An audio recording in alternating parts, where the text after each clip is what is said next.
What's poppin'? Welcome to the podcast. I am your host, Katie. And I am Joey. You forgot your name for a second I there? actually, because I want to do like a random joke every episode, and then my brain just completely blanked my actual name at the same time. Iconic. All right, today we are here to talk about the Game Awards, which happened as this episode's coming out last week. We record this show on the alternate Monday from when it comes out. Yeah. So for us, this happened 3 days ago? About 3 days ago, give or take. Yeah. So Thursdays when we went to see this. So this is when the event happened. Yeah, so now as this episode's coming out, it's not as hot of a topic anymore, but it's gonna be like a cold turd. But that's fine because it's still a good thing to talk about, and it's fresh in our minds. Fun fact: my Twitter feed is just full of people making fun of it. Oh yeah. I keep seeing screenshots from the Sonic Frontiers trailer of him like looking over the mountain, and it just says like, "I am cringe, but I am free," and it makes me so happy. I find it funny that everyone was making the exact jokes I made on your stream about like the Breath of the Wild clone thing. Yeah. That's something that bugs me, which I'll get into later once we talk about Frontiers. Yeah. Is the whole like people comparing every single open world game to Breath of the Wild just because Breath of the Wild changed the format? Oh, okay. I was gonna say it's because it's a very specific open world format that Breath of the Wild kind of pioneered. Yeah. And a lot of open world games since then have been taking notes from it because Breath of the Wild was such a good open world experience, and it was the first of its kind that way. But yeah, we'll get more into that later. So our plan for talking about the Game Awards is going to be we're going to go over the actual awards first and their winners, and then we will talk about the other nominees for some of these categories, what we think deserved a better spot, why we think the winner did or didn't deserve to win, stuff like that. Obviously, we're not going to talk about every category because we do not care about most of these esports. We don't play League of Legends. We don't play Dota. We don't play CSGO. We don't care. Yeah.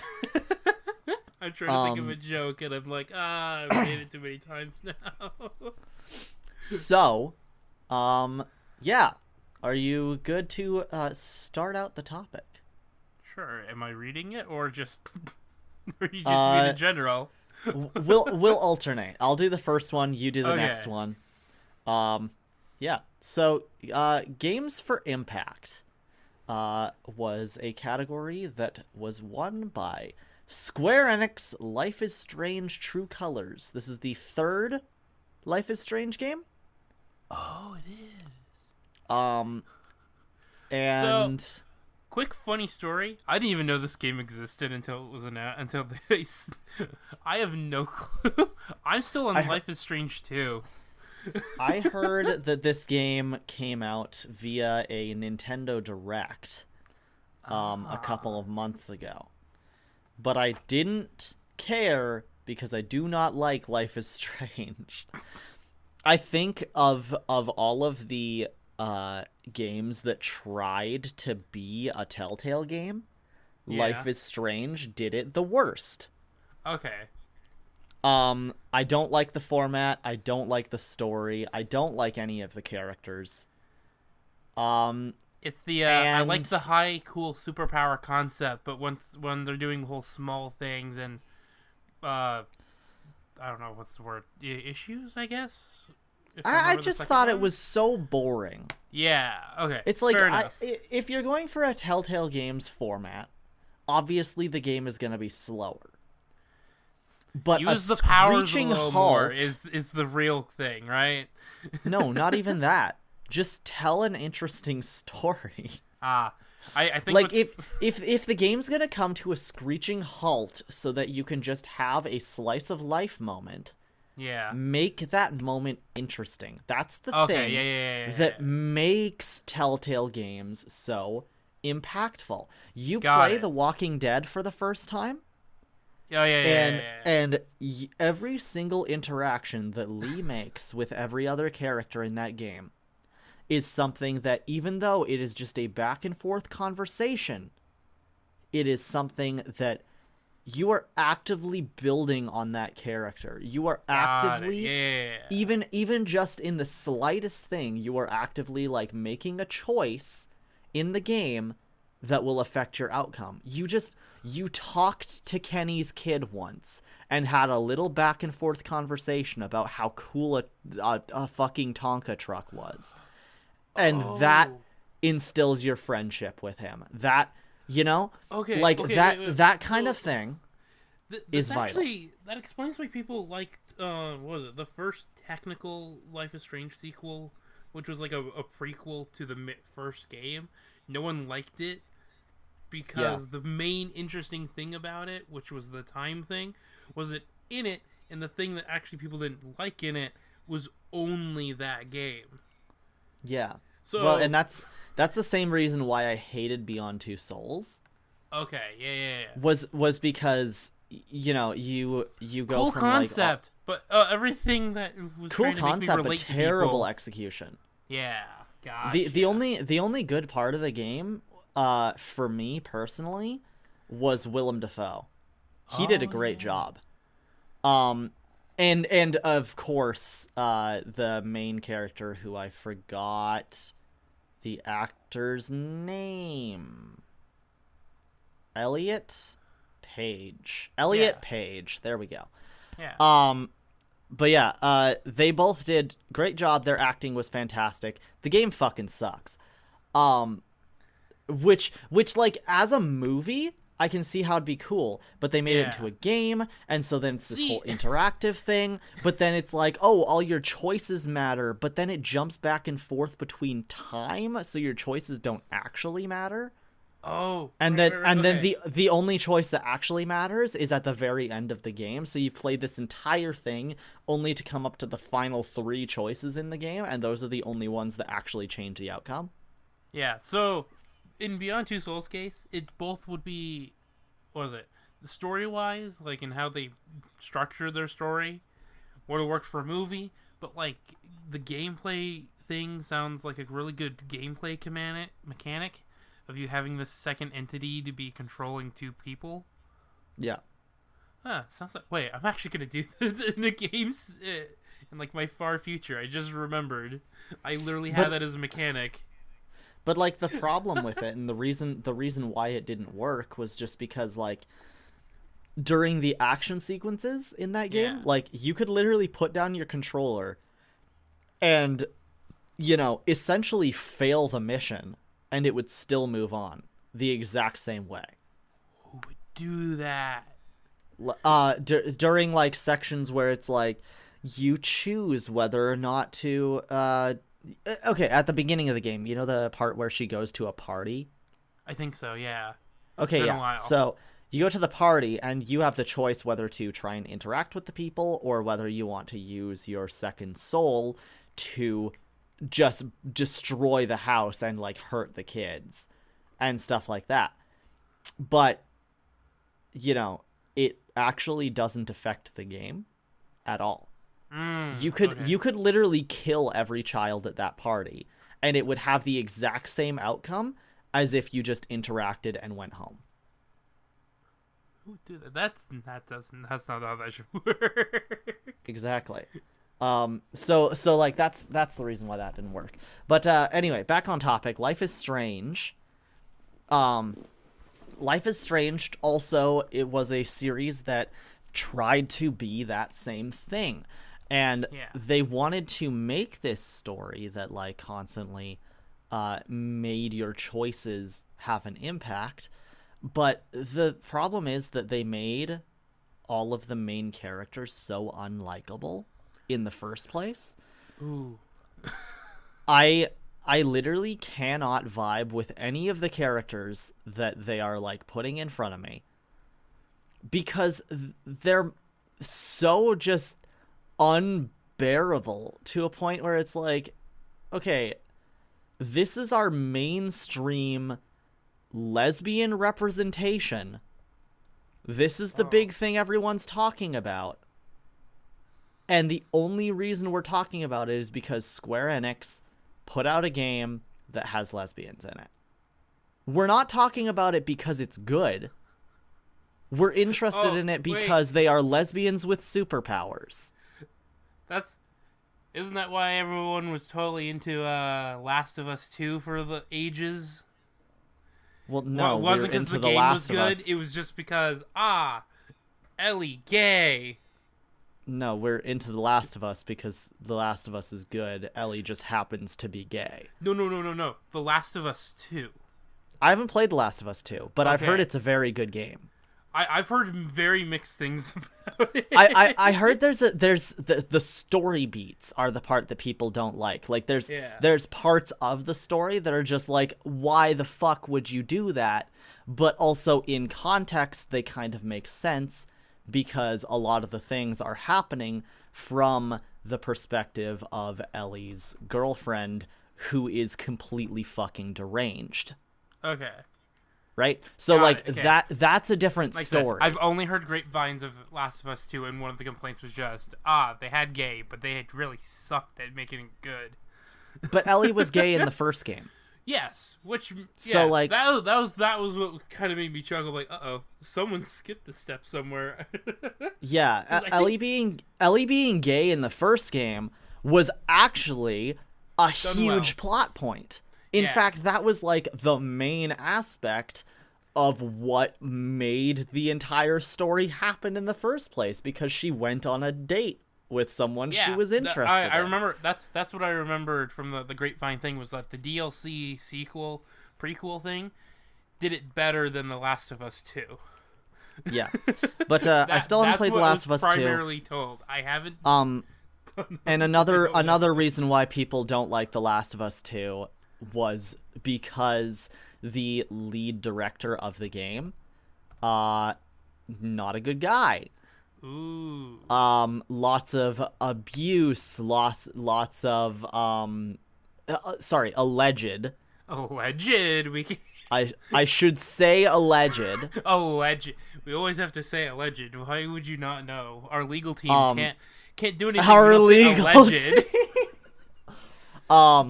But our like lawyers, lots the of Poppins, need us to say alleged, buddy. Alleged abuse, alleged harassment.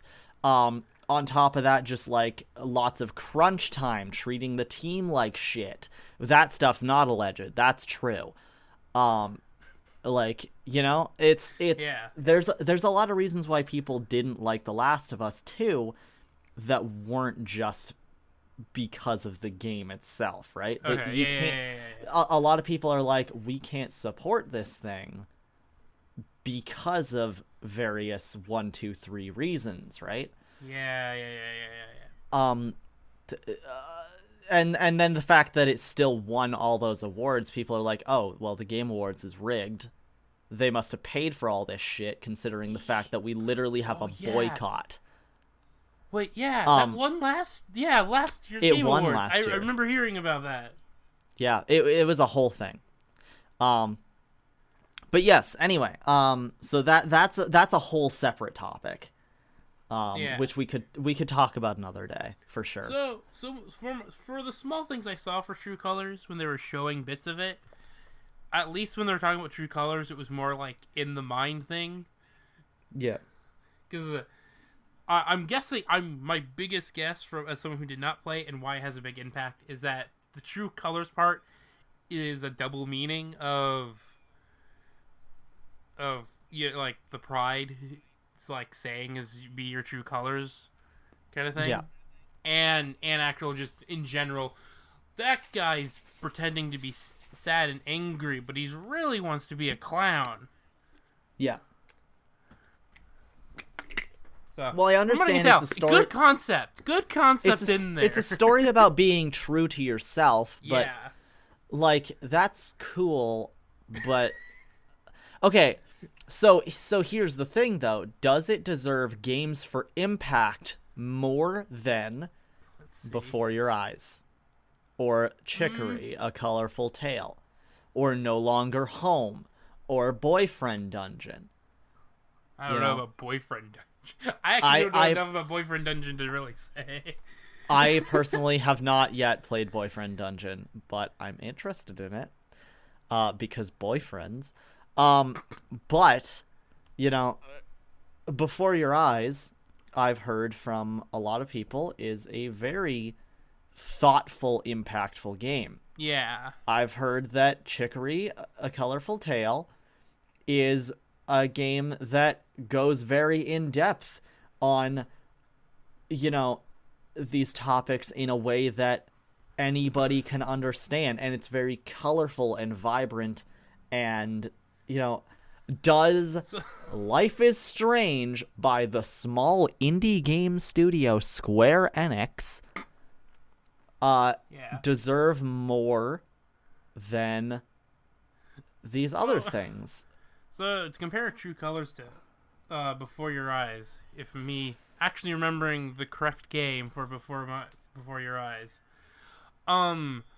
while True Colors seems to be about the whole introspective, am I doing it right kind of thing,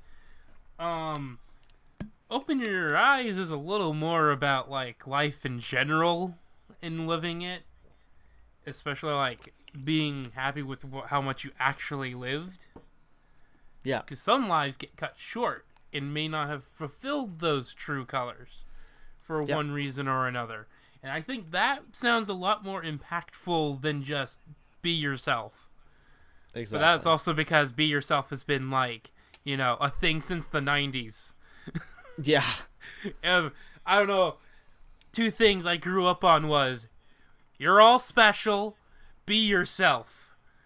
Yep. I don't know, guys. I think we've had this message for a lot longer. I get, like, now it's trying to be more inclusive of a bunch of other scenarios now, but, like, I've been hearing it for ages. Yep. While the life one, Open Your Eyes one, is a lot more better, especially with how a lot of people are trying to be very fast in life and not slowing down in life. Just saying, I'd rather that. We don't use that one enough. I think the mechanic in Before Your Eyes, like the main gameplay mechanic, the idea of if you blink, you'll miss it. Yes. And that really, like, if you see something, and the idea that if you see something and you don't go for it, and then you blink and it's gone. Holy shit. Yeah. Like, just that, the conceptual idea of that and its relation to real life. Yeah. Holy shit. Yeah. Like, and again, I haven't played any of these games that are on this category, but, like, come on. I struggle with time management, so it really hits home for me 100% with the whole blinking. It's why, like, sometimes I put away me doing my YouTube and things to hang out with family. Yeah. But when I can't, I try my best. It's one thing when they're trying to drag me into it. It's another one I'm like, I like to hang out with family now. I can't just continuously work on my thing. I must. I lost my grandma like 2 years ago. There are a lot of time in it, so I'm trying my best to hang out with my current grandparents a lot more. Yeah. Because the one side of my family where my grandma died on, he's my grandpa, he's older than her. He's like 60 or 70. And I'm amazed that man's like a horse and doesn't seem like he's going to die ever. But, like, if anyone's going to go next, it's probably him. And it's like, I'd like to hang out with you all. I don't know how much time I have with any of you. Yeah. We had a lot to say about this one. We spent a lot of time on this one. Which we kind of went off on little tangents, but okay. This next one, though, I feel like our point comes across. Yeah. Yeah. Let's move on to the next one. Redditor's Game of the Year. I can see why it's Redditor's Game of the Year, because it's Resident Evil Village. Yeah. So Reddit's Game of the Year. Why do you think Reddit chose this one? Could you give me a 9-foot tall reason why? Yes, there's a very big tall glass of water that's only in 20 minutes of the game. Reddit loves this for. Oh, I mean, yeah. she's in a couple hours of the game. Okay, she's in a little more, but when you're actually in her air quotes but wait, level. When you're actually in her. Sorry. You took full stop pause after saying when you're actually in her. Because I was trying to remember what the term was, which was when you're actually in her, it only lasts a couple minutes. Yeah, it still applies. It's not the longest part of the game at all. Yeah. Well, no, because then afterwards you go off and Heisenberg, and that's a whole thing. But yeah. So I understand why Resident Evil Village won. There was lots of games that could have been chosen, but Reddit chose that. Wait, what was Reddit's other options? Reddit's other options, I think, were just whatever games came out this year. Oh. They could have voted for anything, but the majority of people were talking about Resident Evil Village, so it won. For big round reasons. Silky smooth gray skin. So next one. Can we all be not that surprised about this though? Because it's a vampire. Of course she's hot.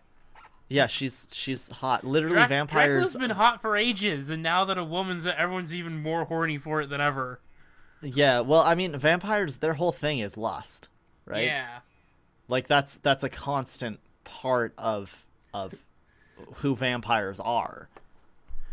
Vampires are the horny. So we'll move on to the next one. Best audio design went to Forza Horizon 5.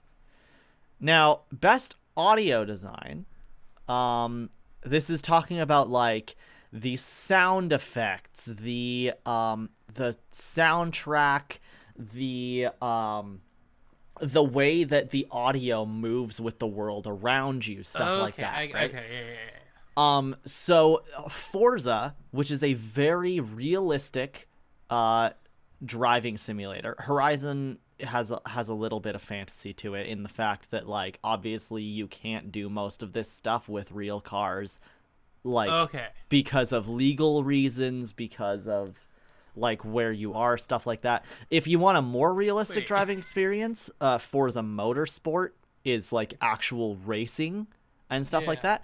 Forza Horizon is an open world driving game where there's no speed limits, there's no whatever. Okay. You drive, you do whatever the fuck you want.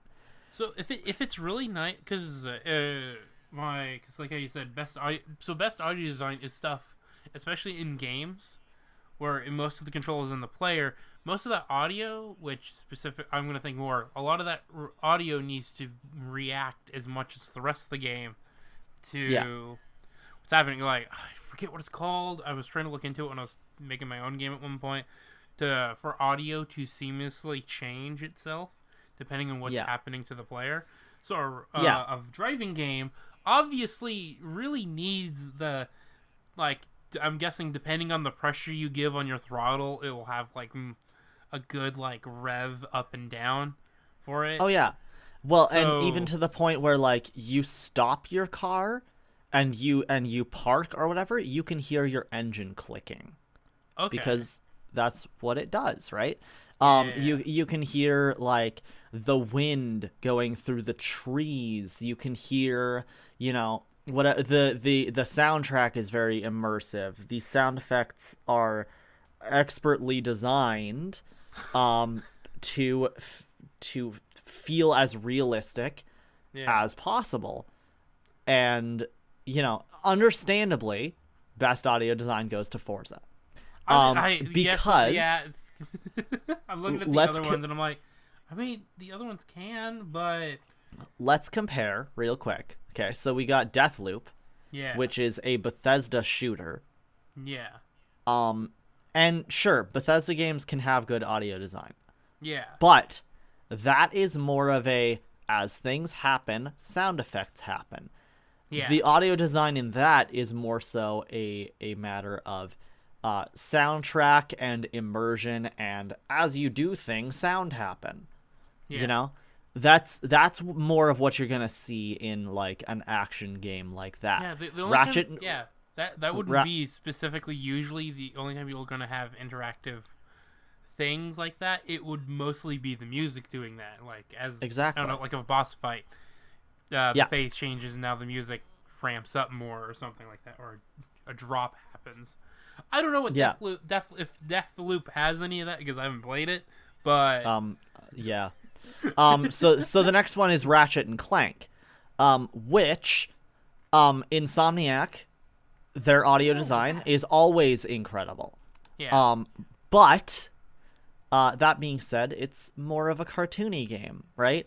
Yeah. Obviously your audio is not going to be the most immersive thing in the universe because all a lot of it's going to be people move their heads. a lot. I just think Johnny Test. But what I'm saying, like obviously the soundtrack's going to be very good because it's more cartoony. They can do more of that when they want to. Their sound effects can be more elaborately interesting. What am I trying to say? They can be more emphasized. They can kind of hyperbolize the sound effects. Like in an action movie, when you punch someone, it's not going to make the sound that a real punch does, right? No, it's going to go whoosh, right? Yeah. That's not a sound a punch makes, right? So like they can cartoonify all of what they're doing because it's a cartoon, right? Yeah. Resident Evil Village, that's a horror game. It does have good all of the similar things that Forza Horizon probably actually has because it's a horror game. It's supposed to do that as you're moving along. Sounds are supposed to be reactive to where you are progressing. Exactly, and the obviously baby scene is so good sound design wise. Holy cow! Yeah. Obviously, as you're walking around, you want to be immersed in your audio because, like, oh, well, I can hear that something's to my right. Yeah. It's the floorboards creaking ever so slightly, but I know that something's there. Right? Yeah. To my knowledge, though, if I remember, because I don't know the full annals. So, for Resident Evil, though, I think the only time they're actually doing that in this is specifically the doll level, because I mentioned the baby. But if I remember the rest of it, it's more like Deathloop for most of the rest of the game, though. You do something acts. But I could be wrong. Probably. But also, this is like, Resident Evil games have been getting very good with their sound design. Yeah. So like, we have like, the whole like stealth aspect of the game. Like, not the entire game is action. Yeah. There's a lot of it where it's like, okay, you want to sneak around, right? Mm-hmm. The parts where like you're hiding from Lady Dimitrescu and she's walking around and where you're trying to slap her ass with a fly swatter. That's was that I thought that was a mod. Wait. No, but my point still stands though. Like, the like sounds that you're hearing all around you. Do the cheeks make noise if you slap are very very immersive. Slapping those cheeks is very immersive. And then Returnal is a game that is in my opinion very similar to Control. Yeah. But again, that's more of a horror action kind of thing where a lot more of what's happening is going to be as it's happening, it makes a sound kind of thing. The Yeah. stuff happens around you, and it's still immersive, but only to a point. All right. Yeah. So yeah, that's why I think Forza deserved the best audio design, just simply based on its realism, its design, its. It's probably not much of a game, but it did do its whatever it was doing. It was doing correctly. Forza is so fun. I don't like realistic driving simulators, but fuck if I won't play Forza from time to time. That game's awesome. I mean, throw some racing into it. I'll totally be down for it. There's racing. Oh, then great. I'll do it. Yeah. If you ever get Game Pass for PC. Okay. Also, get Game Pass. It's $12. It's literally the best $12 you'll ever spend. It's $12 a month, subscription service, and they have so many good games on there. I will shill out for Game Pass. So Hashtag hard not because sponsored, by the way. that is literally my favorite thing ever. It's like, Hey. oh, hey, this is a Microsoft game. It's $90 at launch, but here, you can have it for free. Hey, Katie, real quick. The poppers are saying, loyally wise, we have to say we're not sponsored, by the way, while you go off like that. Oh, I don't have to say I'm not sponsored. But, Xbox, if you did want to sponsor the What's Poppin' podcast. Yeah. No, I'm kidding. Okay, so then next we've got Best Independent Game. Yeah. And also Best Debut Indie Game. Both won by Kena, Bridge of Spirits. Yeah! It's a game I want to play. I've wanted to play this game so much. It looks so pretty. It looks so fun. It gives me the it gives me Spyro vibes. Yeah. Kind of thing. But also, it's so pretty. It's so pretty. It's cartoony, but also at the same time, it looks very grounded. I think it's it reminds me of the Avatar's art style, where it's very anime but very realistic. Yeah. What do you call it? It's that combination of the Western, Eastern animation style is what it looks like. Yeah. So the games that it was up against for Best Indie Game were 12 Minutes, Death's Door, Inscription, and Loop Hero. I only know of one of them. So 12 Minutes is a game that I have downloaded, which is available on Game Pass. And it's basically, if I have to summarize the game, I still have not played through it yet. I'm going to stream it soon, probably. But to summarize, it is you are in your home and you are going to be assassinated in 12 minutes. And so you have those 12 minutes to loop time over and over again so that you can figure out how to save your life. That's funny to me because that's the game that should have been called Deathloop. Right? That's Deathloop. That's the real one. So the whole concept of it is very interesting to me. Because you got you got this this time loop mechanic where you are able to save your own life is so cool. Why has this not really been done like this before? But it has, but not this well. So yeah, real-time top-down interactive thriller. It is a point-and-click game essentially. Yeah. And it stars James McAvoy, Daisy Ridley, and Willem Dafoe. Wait, why haven't I not heard about this yet? Yeah, right? Those three in particular. James McAvoy, legend and hot. Yes. Daisy Ridley, who finally she's not in Star Wars. And Willem Dafoe, who I will support anything that man does. Yeah. Yeah, what should be a romantic evening with your wife turns into a nightmare when police detective breaks into your home, accuses your wife of murder, and beats you to death.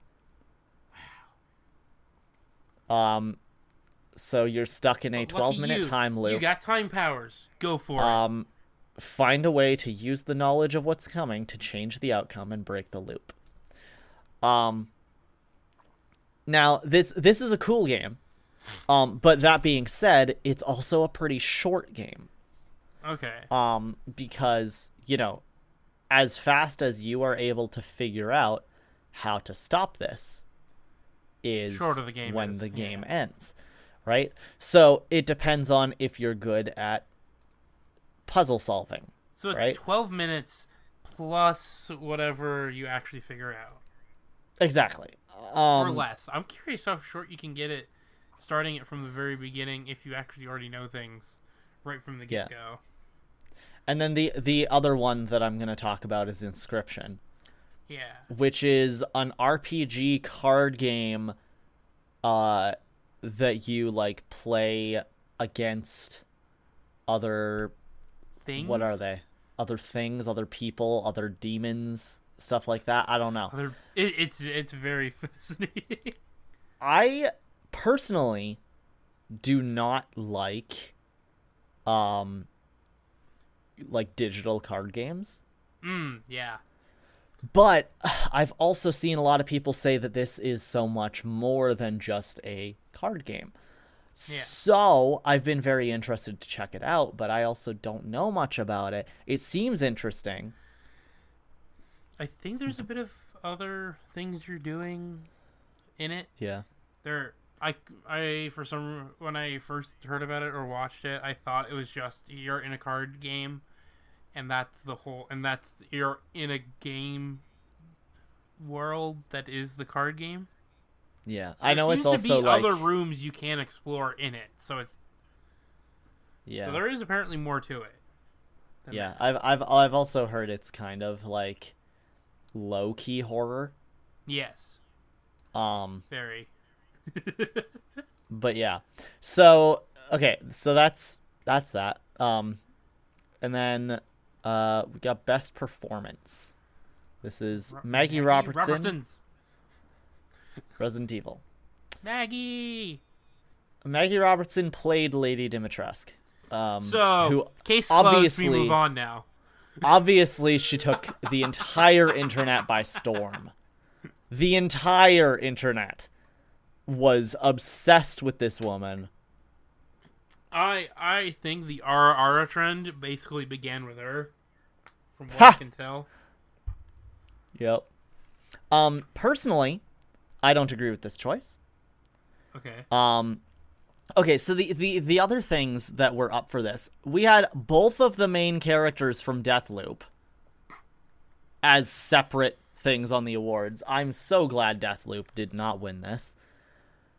I personally think that Giancarlo should have won for his role in Far Cry 6. Yeah, okay, that's a fair enough.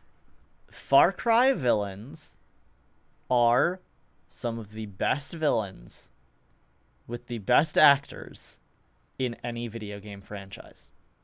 Yeah. I swear to God, ever since Far Cry 3, it's been nothing but banger after banger. Far Cry 3 came out. Fucking awesome. Far Cry Blood Dragon. Fucking awesome. Far Cry Primal. Awesome. Far Cry 4, 5, and 6. All fucking amazing. And their villains... Far Cry 4's villain. Their villains were literally all perfection, except for, like, Blood Dragon and Primal didn't have necessarily the same villain structure. Those were just really good games. Yeah. But 3, 4, 5, and 6, all just... Their actors are so good. Their portrayal of these characters is so immersive. And it's, like, to the point where, like, you understand them. Right? That's what I love about a villain is like, okay, you are maniacal, you are batshit crazy, but I get you. You know? It's the whole like fucking Hawkeye taking a piss and seeing Thanos was right written on the urinal. I'm not looking forward to seeing that when I finally watch that. It's literally within the first 10 minutes of the first episode. It's funny. It's played off as a joke. I mean, bro, but dude, that can't be good for him though. Not the tangent here, but I feel. Oh my, I'm sorry. No, what's happening before he goes to the bathroom is significantly worse for his mental state than what happens in the bathroom. So it's more like a kicking a man when he's down kind of scenario. He's at the first showing of Steve Rogers, the Broadway musical. What the fuck? Yeah. Okay. Anyway, we're not going to talk about it. This just reminds me of Spider-Man. We're not going to talk about it. Wait. We're not talking about Broadway is actually canon to Marvel. It is an actual show. Oh no, it is. Broadway Batman is also canon to certain versions of the DC universe where they do have a Broadway show about Batman. Yep. And it's a musical. It's funny. Okay, anyway. So I personally think that Giancarlo should have won for best performance. I think both are really good contenders when it comes to those two, though. True. And then let's see, what's the next one? Best action. We'll do this one. Okay. Read it. Player's voice. Player's voice. I mean, you could do best art direction, but I think we have our thoughts on best art direction. Well, yeah. All right, player's voice. I guess I'll read it because you're not. Player's voice. Player's voice. Halo Infinite. Thanks. So this one bugs me. Player's voice. This was, I believe, this one was chosen via Twitter. Okay. And this one bugs me for multiple reasons. And I'll explain the first one is because Halo Infinite was not out yet. Oh wait. The only part of Halo Infinite that was out was the online multiplayer. Oh no. Halo Infinite itself came out the day of the Game Awards. Oh no. Wait, did you actually give it to the game, not the multiplayer? Oh no. They gave it to Halo Infinite as a whole. Okay. Now Halo Infinite's great. Like it deserves to be the player's voice. But maybe once the game was actually released, Yeah. Because this vote was taken, the week leading up, and then Halo Infinite came out the day of. So it wasn't even out during the time when people were voting. Yeah. But since it came from Twitter, they didn't care. They chose it.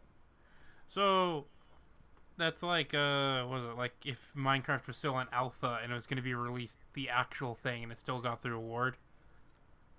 Yeah. I think that's the best, thing to, relate to for everyone to go, okay, I get what you mean by it.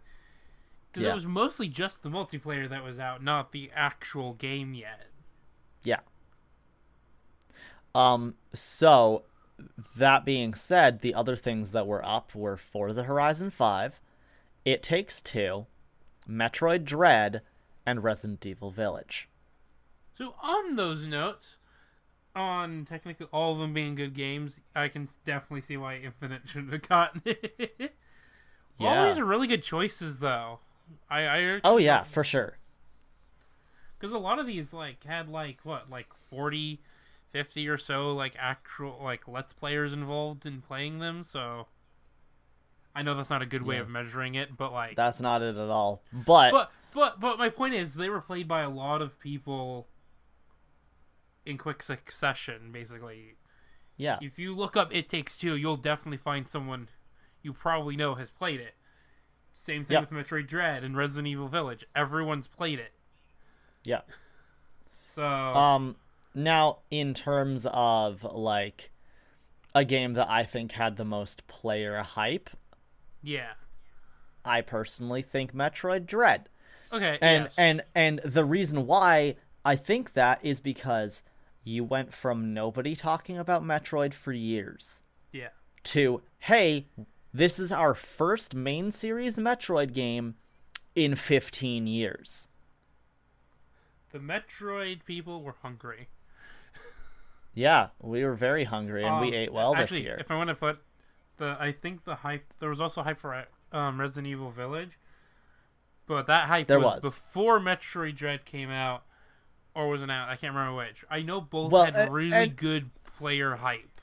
Most of Resident Evil Village's hype in terms of, like, player voice, I think that is completely acceptable because of the fact that since the first reveal trailer, everyone on the entirety of Twitter, even people who weren't talking about video games, were talking about a 9-foot-tall vampire. Everyone was like, Maybe they weren't mentioning Resident Evil Village by name, but damn if there isn't a Markiplier video where he's thirsty. Like, you know what I'm saying? Yeah. So I don't think Halo should have won. Yeah. Simply based on the fact that the game was not out yet, and we get a Halo game every few years. Yeah. You know, like, we get a Resident Evil game every few years as well.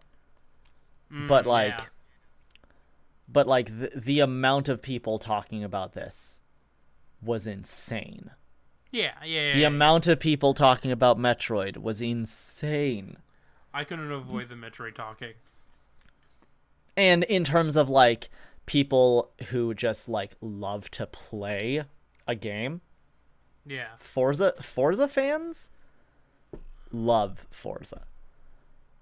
And, like, you know, they might not talk about it very often, but, like, Morgan in particular plays every single Forza game that comes out.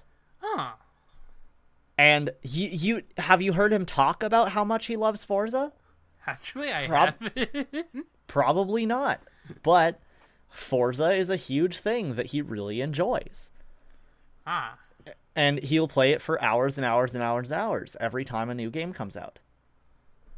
Because it's just enjoyable and fun. He might not talk about it, but, like, it's the same thing as, like, you buy something on Amazon, and just because you didn't leave a positive review doesn't mean you don't love the product. Yes. Anyway. Wait, I only have that problem because none of my friends entirely care what I like. None of my friends are toy/transforming toy collector, so I get, like, a new thing, I'm like, I play it. I never mention it to my friends usually at all. I think I used to at some point, but now I just don't because I know they care for me. They don't care what this specific thing I care about. Yeah. So I'm like, I don't mention it anymore. The only thing they've ever said when I've mentioned it is when I had the toy wall, and that's about it. Yeah. And I was like, that looks cool though. Like, okay, now you think it's cool. Thanks, guys. I loved your shelf. Your shelf of all your Transformers and your Bionicles and shit. That was fucking awesome. Yeah. Do you still have that? I still have the shelf. I still have the figures. They are just in a pod waiting to come down to me. Oh, right, yeah. So, I have everything. I would love to put the shelf back up when I can. So. Yeah. All right, next thing. Content Creator of the Year, Dream. Now, okay, sorry. Whether you like him or hate him, I'm sorry, Dream deserves Content Creator of the Year. I do not watch Dream, I do not give a fuck about Dream, but I know his name. Yeah. Right? There hasn't been a household name YouTuber in a while, oddly enough. Yeah. Because who was it, Felix, or was it the Paul brothers that was the last YouTubers that were household names? I mean, there's lots of YouTubers that have been household names recently. Corpse. Okay, fair enough. Corpse was the most recent one that I can think of. Okay. But, like, Dream is probably the household name right now, if we want to say who's primarily always talked about. The entire Minecraft community the like he created the trend of the lore based SMP. You know, like let's so when we talk about content creator of the year, we're not just talking about like who was a cool Let's Player that year. We're talking about someone who created content on the internet that everyone knows about. And I'm sorry, but who else was on trending every single day for the entire past year? Yeah. I mean, what's even funnier is he tried bringing other people into that stream too. Yeah. And he succeeded. Yeah, because he did it for Captain Sparkles. He was like, okay, everyone's here. Yeah, Captain Sparkles has been there recently. Come, our ancient Lord and Savior, the Captain. Go watch it.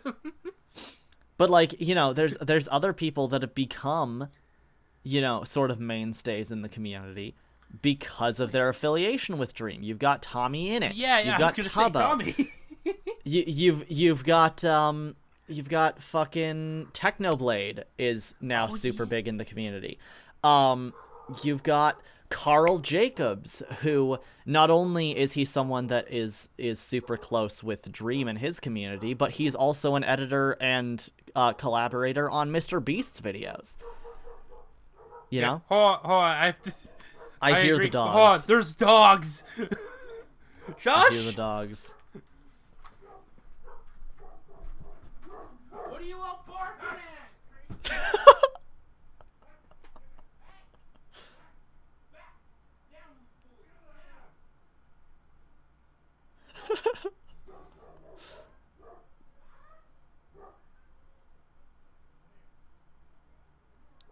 Oh my god.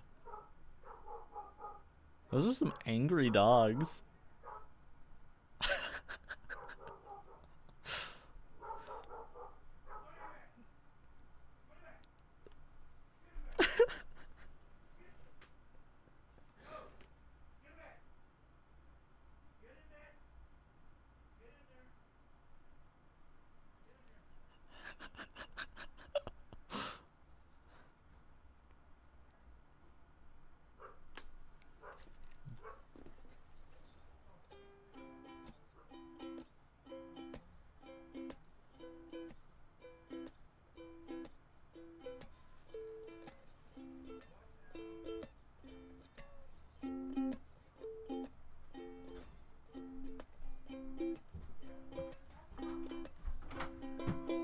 Okay.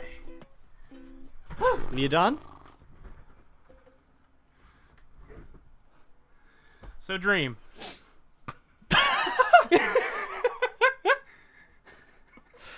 Oh my god, I might leave that whole thing in. Just because it was really funny to listen to. Me just coming in, breathless. The dog's finally silent. Also, we might cut this recording session into like 2 parts. We'll record the second half of this like on a different day. Because Adam's gonna be here in like half an hour. Okay. Yeah. Does that sound cool? Sure. Okay. I'm so out of breath. I like it. I also had to, while I was trying to figure out the dog, I also quickly moved my laundry. I love that. Okay. So, Dream, blah, blah, blah. Best multiplayer game, It Takes Two. Yeah. I agree. Yeah. In terms of best multiplayer game, we had Back 4 Blood. Okay. Monster Hunter Rise. Those 2 were in the running. I personally voted for Back 4 Blood. Huh. Because Left 4 Dead style games are good. This is made by the people that made Left 4 Dead, you know? And it's very fun to play. It has so much replayability. It's super fun. That being said, Wow. It Takes Two is a whole other beast. It is designed to be 2-player simultaneous couch co-op. Yeah. And the last time we had a game that played like that was A Way Out, which was made by the same people. Yeah. That's my favorite thing about Takes-Two. The contrast between it being basically the same game type, but doesn't look like the same games. Yeah, exactly. So nice. It's very funny to me. Very funny. So that wins long shot. Best mobile game. Love it. Best mobile game. Genshin Impact. Genshin Impacto. I hate the way. Please don't hate me, by the way. Said, That's exactly how she pronounced it, though. It was literally like someone with like an Asian accent kind of thing, where it's like, wait, I hate. That's not how you pronounce it, though. But here's the thing. Genshin? She said Genshin Impact. She missed the T on the end, and she pronounced the G like a fucking Z. What? How do you do that? That's how our grammar works. I don't That's know. not. It's pretty easy to say Genshin Impact, but all right. Best action adventure went to Metroid Dread. I believe that's the only award that Metroid won. Yes, I think so. Best ongoing game, Final Fantasy XIV. That game had a huge resurgence recently. Understandable that it has best ongoing. Yeah. Best community support, Final Fantasy XIV. Now, I remember not agreeing with this one. I remember not agreeing with this one because of once you find multiple reasons. But yeah, I can't find it. Where is it? Do you see it? It was best what again? Best community support. Best community support. You'd think they'd have these like organized. Oh, there it is, right there. This one. Okay. So this was up against No Man's Sky, which has been up for this award for the past 4 years.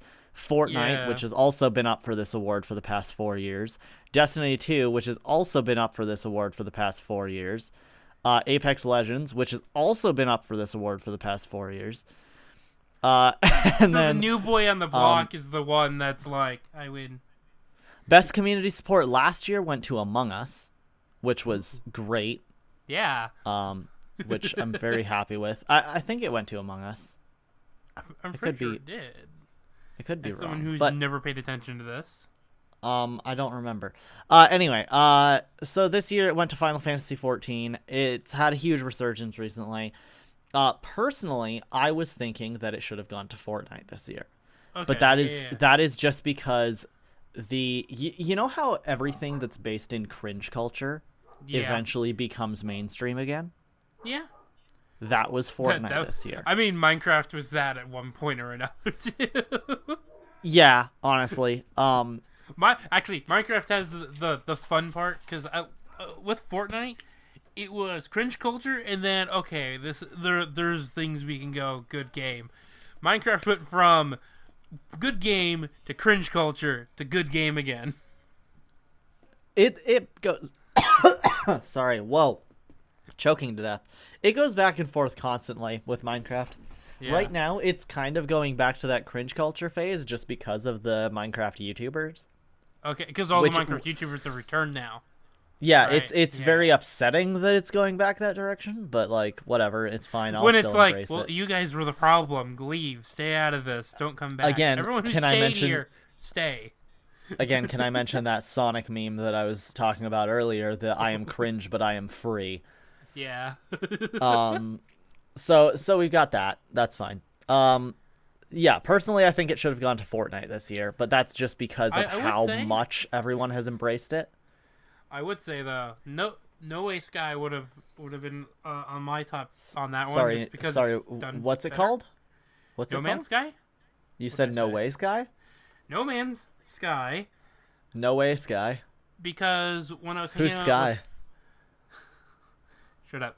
Okay, so a couple years ago, I was hanging out with my old friend from the States, and like I was staying over at his place, and his brother was playing No Man's Sky, and he was saying like, yeah, it's better now.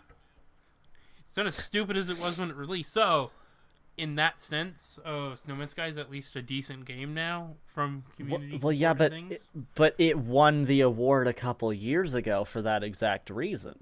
Oh, then never mind then. Yeah, forget I said it. Delete it. My point is, like, yeah, No Man's Sky keeps getting updated and keeps getting better, but does it really deserve to be on best community support still after all these years? And it's already won the award for that once. Okay. Whereas games like Apex, Destiny, Final Fantasy, and Fortnite are all constantly getting updates. They're constantly being just absolutely loved and adored by their communities. Final Fantasy XIV just got this huge new expansion, and they like reworked the entire game.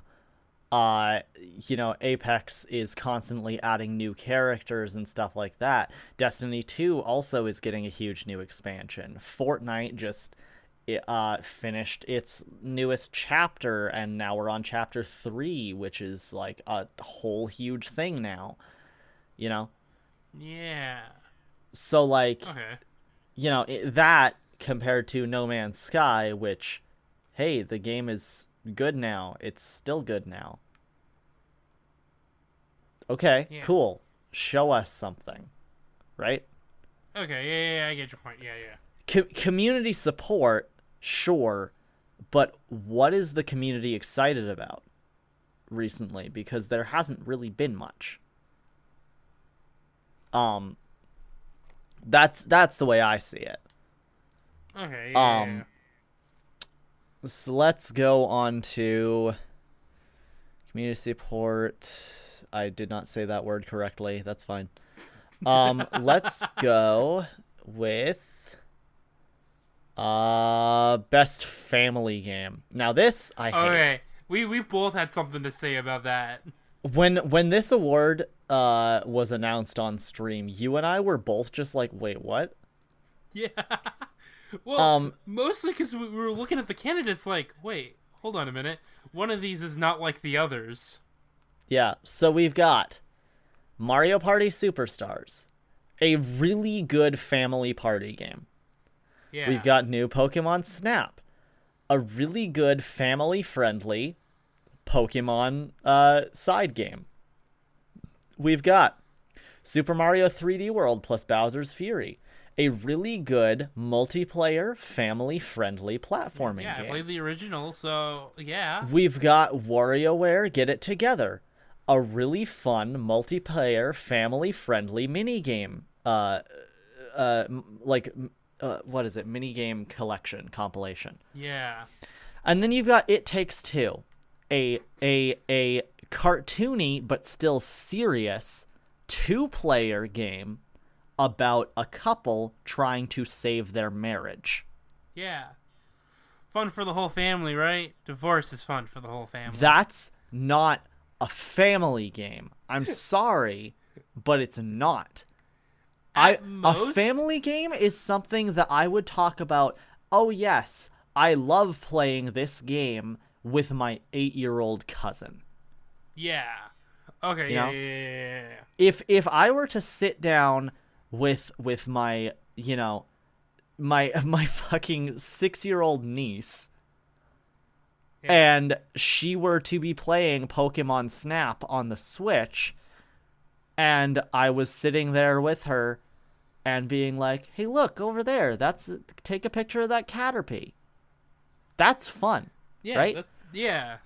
Though if I were to give my 6-year-old niece a PlayStation 5 controller and be like, all right, let's save this upset couple's marriage, that doesn't sound fun for the whole family. Yeah. I was gonna say, it's like, if they meant it like his family is in like a couple, like the two people families where it's just the couple. Yeah. I guess, but like that's. But no, when I'm thinking family game, like Mario Party is a 4-player party game that is family friendly. New Pokemon Snap is only 1 player, but still it has this aspect of like you could sit next to each other on the couch and just enjoy the experience. Mario 3D World is a 4-player cooperative platformer.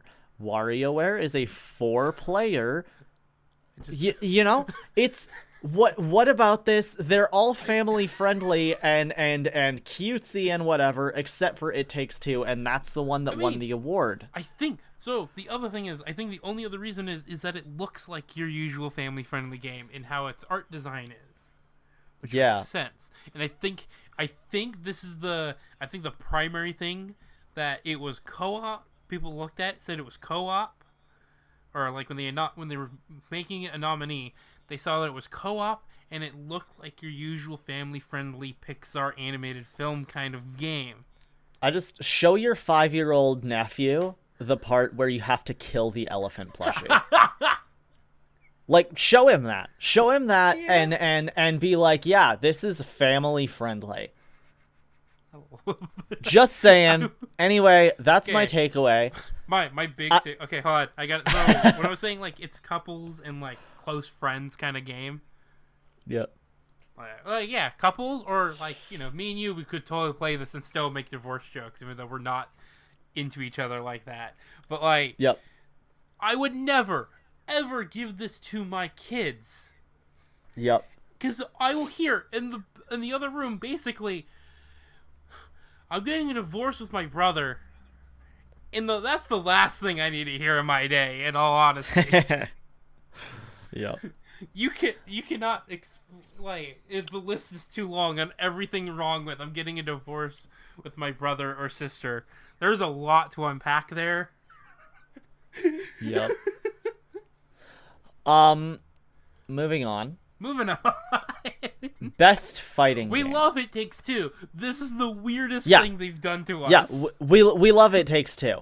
And I'm going to be playing that soon because I've been wanting to play it for a while. Ever since the like games director said fuck the Oscars, I fell in love with him. I love It Takes Two. I really want to play it. I've watched every Let's Player who's played it. Yeah. I would love to play it someday, but I don't know if I'll ever have the money or someone to play with. But it's on Game Pass. Okay, I'll think about it. But like every person I keep I've shilling out for play Game Pass. It's always been fun. I wish they would sponsor me. Please sponsor us. I would love to get Game Hey, Pass. did you know that did you know, by the way, Joey, considering you don't have Game Pass, did you know that when you sign up for Game Pass, the first month is only $1? Wow. You don't say. Why does this feel like we're sponsored already? I'm sorry. Did you know what people say in sponsored videos? I'm not sponsored, but did you know that that's a really fucking good deal considering that there are thousands of games on Game Pass that you can download for free? I told my grandpa, people don't talk like this where it sounds like we're advertising things, and here we are talking like we're advertising. I talk about this shit all the time. I'm one of those people, like, I will legitimately shell out for a service if it's actually something that's worth my time and money. Yeah. And there are very few services that I, like, legitimately get behind like that. So, like, the fact that something like Game Pass exists and is easily accessible, and the fact that literally the first month is $1. Yeah. Are you serious? Like, you're giving me all these games that I can play for $1. You know how many games I could play in a month? And these Pretty are all quickly. like, I know you. You're a strange one. if I actually had the time to play all these games, do you know how many games I could play in a month? A lot. Yeah, so, like, you know? I love how you said, well, if I have the time, I'm like, dude, I've known you for this long. You play a lot of games whether you have the time for it or not. This is true. You play a lot. True. I'm the person that, like, sticks to, like, one game until I either beat it or go, okay, I need to change the pace. I rarely play more than one game at a time. Yeah. Anyway, sorry, went off topic. Best fighting game. Best fighting game. Let's go. That's our next thing. Guilty Gear Strive, one of the best fighting games, I think, in the past decade.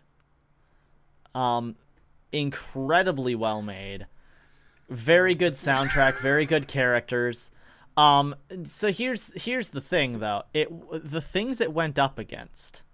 This is the best list I've ever seen in my life. So we got Virtua Fighter, which I don't like. We got Melty Blood, which I don't like. We got Nickelodeon All-Star Brawl, which is a platform fighter. And apparently a decent one, just background stuff is the problem. It had a lot of community support behind it. The problems herein lie with the fact that like it's developed by a smaller game studio. They didn't have the access to things like voice actors that they should have had. The animations, money for it. The animations are very stiff, stuff like that. But that being said, Nickelodeon All-Star Brawl does a lot of things that people wish games like Smash would do. Such as, having dedicated servers, having specific connection type. What is it? I can't remember what it's called right now. I don't know. I'm not in that much of a loop of these types of games to know what it is you're talking about. I can't remember. But anyway, like it has features to it. Rollback netcode, that's what it is. Okay. Rollback netcode is something that allows the connection to other players to be a lot more seamless. It makes fighting games online a lot more enjoyable because that way there's less lag, there's less input delay, there is just a more accurate connection. So when you're playing with people on the internet, you have a more actually real experience to, having someone sit on the couch next to you, right? Okay, yeah. But that being said, it's a very unpolished game. And so I don't think so it's kind of weird that award. It's here, but like I understand Next it. thing. My favorite one Demon on here, Slayer. I didn't know exist. Yes, Demon Slayer. That's so. You want to know something fun about this Demon Slayer game? What? It's not a fighting game. Wait, is it not actually a fighting game? It's an arena brawler. Okay. So it's almost a fighting game, but it's like if you were to call, if you were to call the Simpsons arcade game a fighting game. Okay. Got it. It's more of a brawler than an actual fighting game. Correct? Yeah. Exactly. Because Brawlers is basically, it's a fighting game, but you're fighting mostly NPCs, but a fighting game is usually actually 1v1 players. Exactly. Instead of entities. So, yeah. Hey, for anyone who's still confused and you're mostly a Smash friend, Smash itself is a fighter, but the World of Light, or the campaign mode of it, is a brawler. Well, no. Technically, that's still a fighting game, but that's just because it plays like a fighting game, right? Yeah. Again, I'm just throwing examples of like, here's your close approximation. If you don't understand, yeah. Here's something at least you who has no clue what we're talking about kind of understands. Me. I try to find comparisons to things and make sure people can follow. I'm weird that way. But yeah, anyway, so Guilty Gear 1, good choice. Yeah. Still a hilarious list to read, though. It's really funny. I want to be on the timeline though where Demon Slayer won, just to be curious on what would have happened to the world. Yeah. Hearing how it is, I'm like, oh, it'd probably be in the same boat as It Takes Two, basically. But It Takes Two winning the Family Award? Yeah. Exactly. All right. So what's the next one? Elden Ring? read the category. Most anticipated game. Thank Elden Ring. So do you know anything about Elden Ring? I actually don't know what Elden Ring is. What is this? So Elden Ring is the new Souls game. Okay. So Dark Souls, Bloodborne, Sekiro, Demon Souls. When you put those it are that all way... those are all in the same series. Okay.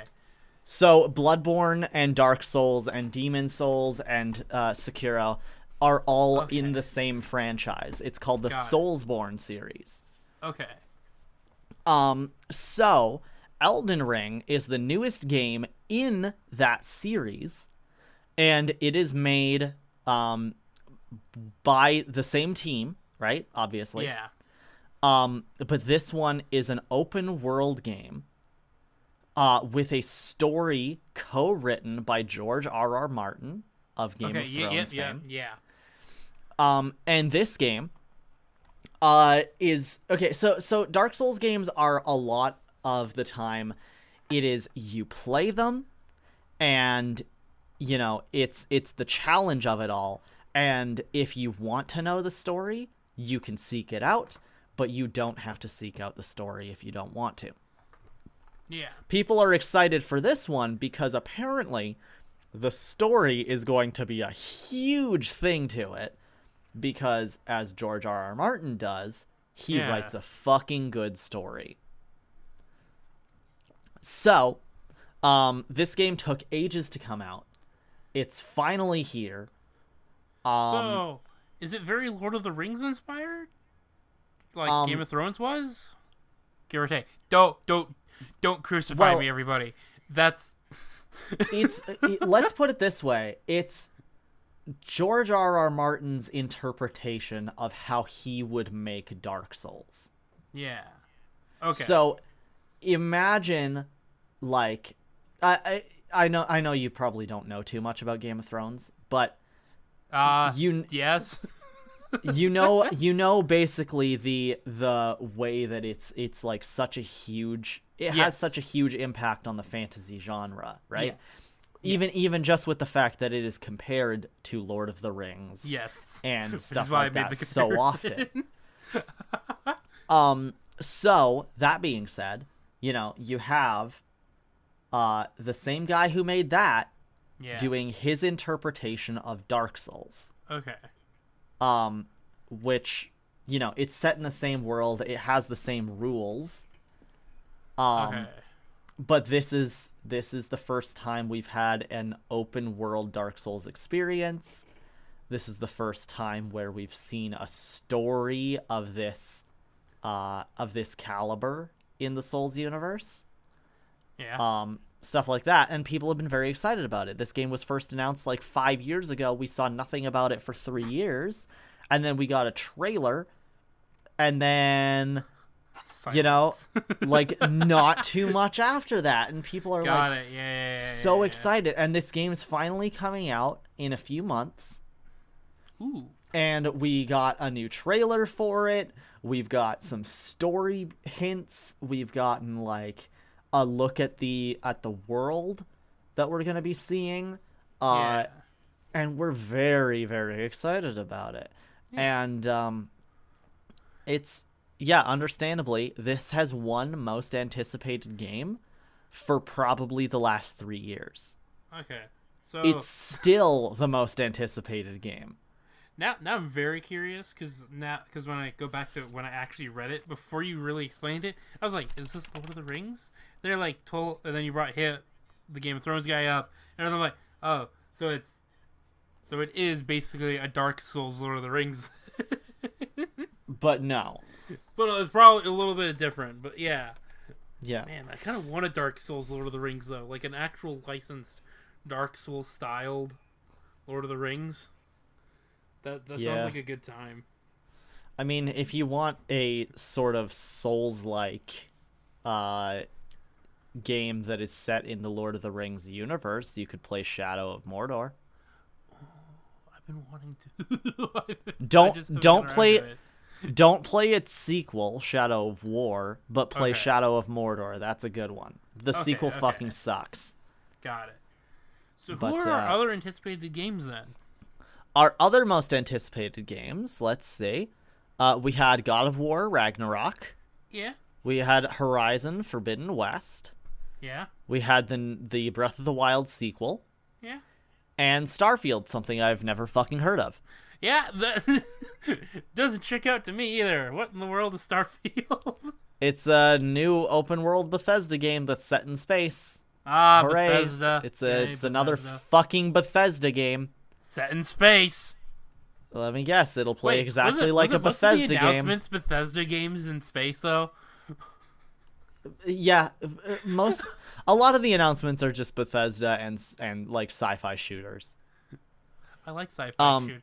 I think it's funny that we got like that. I didn't realize until I saw Adam's tweet about it that there was a lot of space and like only like 2 games that are actually a fantasy setting. Everything's been space again, and I'm like, oh, I kind of didn't notice. Yeah, and even one of the fantasy games was still a sci-fi shooter because it was a Borderlands game. Oh right. Yep.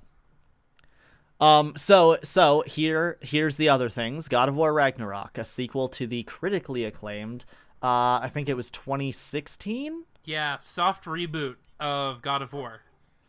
Well, still a sequel, but yeah, it's a sequel, but it's a style. It reboots the play style. Yeah, it's story-wise, it's a sequel, but everything else is technically, that's why it's called a soft reboot. Yeah, because it's continuing it, but everything is different still. And then we got Horizon Forbidden West, which is the sequel to Zero Dawn. And Sorry. honestly, yeah, so good. I haven't played the first one. I like the aesthetic and everything of the first one though, so I'm very excited for the next one. Yeah, Horizon Zero Dawn is very good. There's a few parts of it that really weirded me out, like the when you talk to NPCs, the way that they present dialogue in that game is the most stilted. Like it feels awful. Yeah. So I hope that's something they fixed in this one, because if I have to talk to another brick wall that's an NPC again, I swear to God, I might just end it all. Those tasty creatures though are so cool. They're so cool. And I love Aloy as a character. Though it feels weird that her name is Aloy and not Alloy. Wait, right. That makes way more sense to me. Why would you do that? Yeah, right? Is that thing where you want to be very clever, but you thought it was too simply clever, so you just pronounced it weird? Like me and my what was it? There's a couple things I have where I just pronounce it differently, just so it'd be like, listen, I don't want it to be straight up obvious that I'm doing this. Well, they took one L out of the letter, like out of the word alloy, to make it Aloy. Oh. But the thing is, it's a game about like technology and crafting with technology and stuff like that. Yeah. So that's why her name is a riff on the word alloy. Yeah. And so it pisses me off kind of, but also it's like, I understand you thought you were clever. Yeah. But Aloy's a really good character and I love her. So I forgive it because I have a crush. I just remembered. I remember another game where they did something similar, and they realized like by cheekily naming the characters, no one will be able to actually pronounce the character's name, so they changed it up slightly just to make it easier to pronounce. Oh yeah. I don't remember who it was, but that was the funny part about it. I'm like, I've had days like that with naming characters. I want to name it this. That's hard to pronounce. I need to change. It just reminds me. It just reminds me everyone being confused about how to pronounce Ralsei's name. And then like after hours of playing the game realizing that it's just the swapped around letters of Azrael. Me, after 3 years, finally realizing that on the final episode of our Deltarune playthrough. Yep. I can't believe it took me that long. I forgot a lot of things were wrapped around, and that was like, oh yeah, no, there's nothing weird about that. Nothing. Yep. But yeah. And then of course the Breath of the Wild sequel. Yes. Of course, I'm so excited for that game. Especially because, like, it's apparently so much bigger than the last one. And the last one was already fucking massive. Wait, the first one, it took, like, someone, like, a year to finish it. Or a year or two. What the... Wait... I still, when I replay Breath of the Wild, I still stumble on things that I've never seen before. Oh. Like, there was, like, a whole, like, small section of the game that has, like, an entire chain of side quests attached to it that I never saw. And I just, like, was walking around, like, harvesting wood. And I just stumbled into this forest that had a guy, like, leading me into, like, this whole fucking thing. And I was like, hello, I've adventurer. never seen this in my life. Yep. That was fun. Great, that's cool. I definitely want to play through Breath of the Wild again before the new game comes out so I can refresh myself. Yeah. But I love Breath of the Wild. I'm so excited for the new one. Apparently, this game not only has the entire map of Hyrule and then expands that, but it also has like a fucking cloud kingdom similar to like that of Skyward Sword. But that's also a giant open world. And then there's also apparently like the underground kingdom as well, where you find, you know, Ganon and shit like that. So I'm very excited for this. It's gonna be fucking huge. Oh man, so open world with open worlds. Yeah. Like 3 separate open worlds. Could you imagine, like, you have to actually walk all the way to the castle, or the castle in the sky thing, to get into its open world, and then only have to use waypoints? Yeah. It's not like you have to load up another different open world. You literally have to go through your open world to get to the open world. Yep. How do you fit these things on devices anymore? What the fork, guys?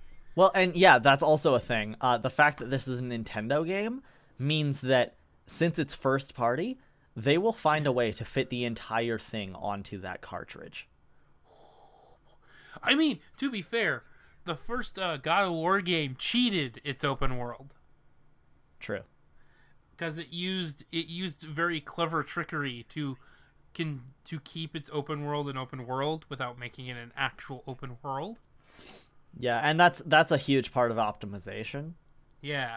That like a lot of games just don't optimize very well these days because it's so difficult to optimize a game when you're trying to build it to run at 4K with ray tracing and blah blah blah. Yeah. You know, you want to have your game be as pretty as possible, and then it comes to the optimization process, and it's like, well, that would take another 3 years of a development. I will say, I'm getting to the point though with open worlds where I'm more impressed by something like God of War's thing than an actual open world is.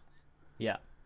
Because I'm gonna get my best guess if that's how it is with the Breath of the Wild one. It's probably gonna be very clever trickery to make it full. Because there's no way it's gonna be actually that big.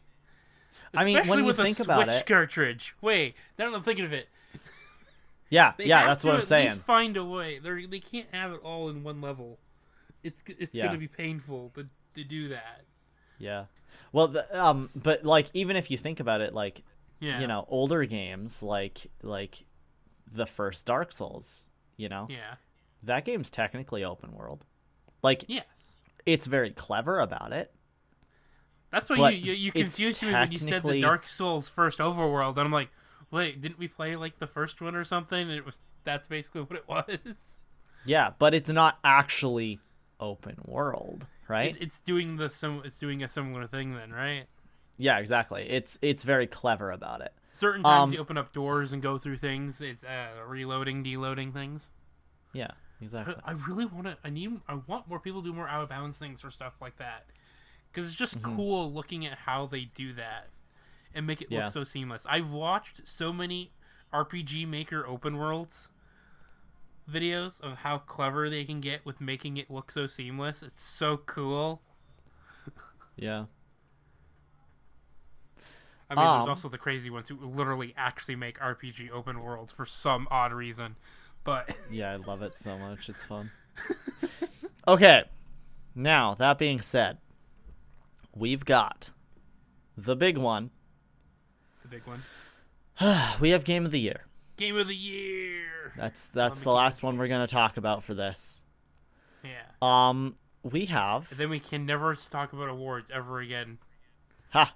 Until next year. Yeah, until next year. We have Game of the Year.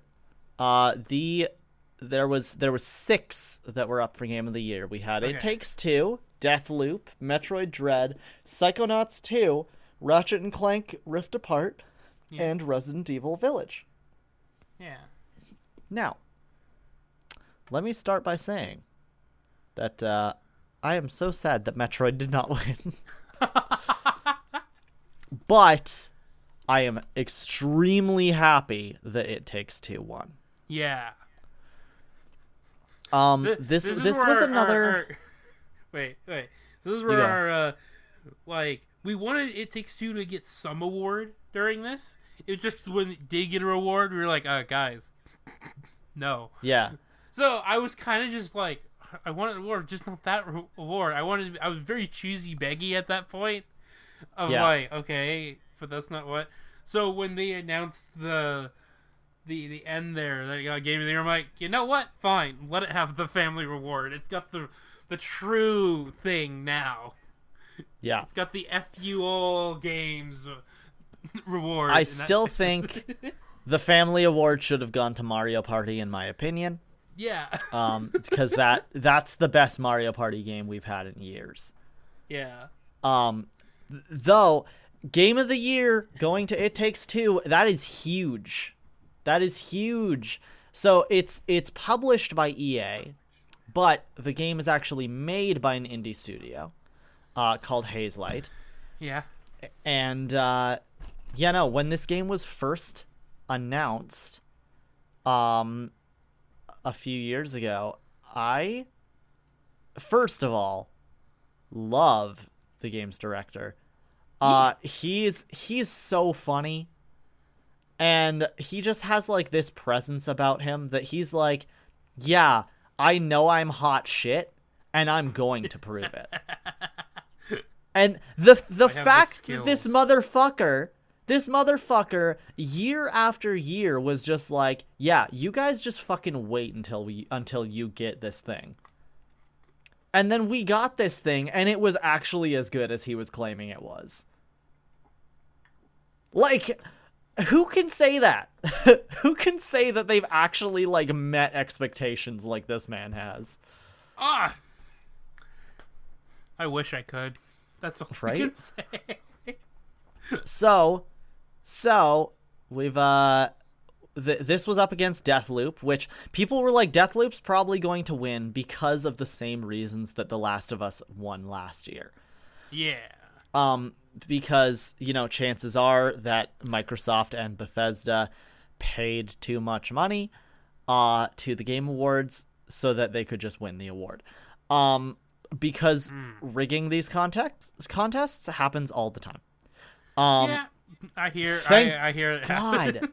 Thank God Deathloop didn't win. Yeah. It does not deserve it. It didn't even deserve to be nominated for half these categories. Or, win the categories.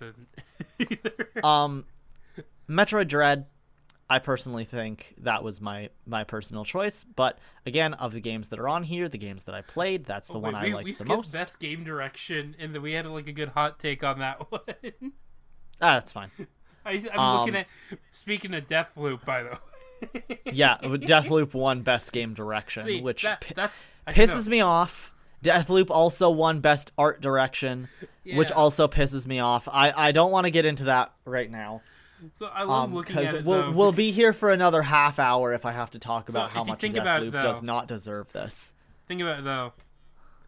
Deathloop was for Game of the Year against It Takes Two, and It Takes Two was in 2 of those categories, from what I can tell, to some extent. So, at the end of the day, It Takes Two getting Game of the Year, the universe was put at peace. It was in balance. Yeah. Would have been great if it got all three of those? Yes. But at least it got the one that really, really mattered at the end of the day. Yep. And then it was also up against Psychonauts 2, which should have won the best art direction. Yeah. But sadly did not. And also Psychonauts 2 was up for best game direction as well, and also lost it to Deathloop. Yeah. But I don't want to get into that too much. Okay. Ratchet and Clank Rift Apart was up for Game of the Year. I don't think. Am I correct in saying that I don't think a Ratchet and Clank game has been up for Game of the Year before? I don't think it has. That being said, Insomniac Games recently has been up for Game of the Year a lot. Yeah, a lot of Spider-Man. The games because Spider-Man went up, I think. Spider-Man was up for Game of the Year. Spider-Man Miles Morales was up for Game of the Year last year. Yeah.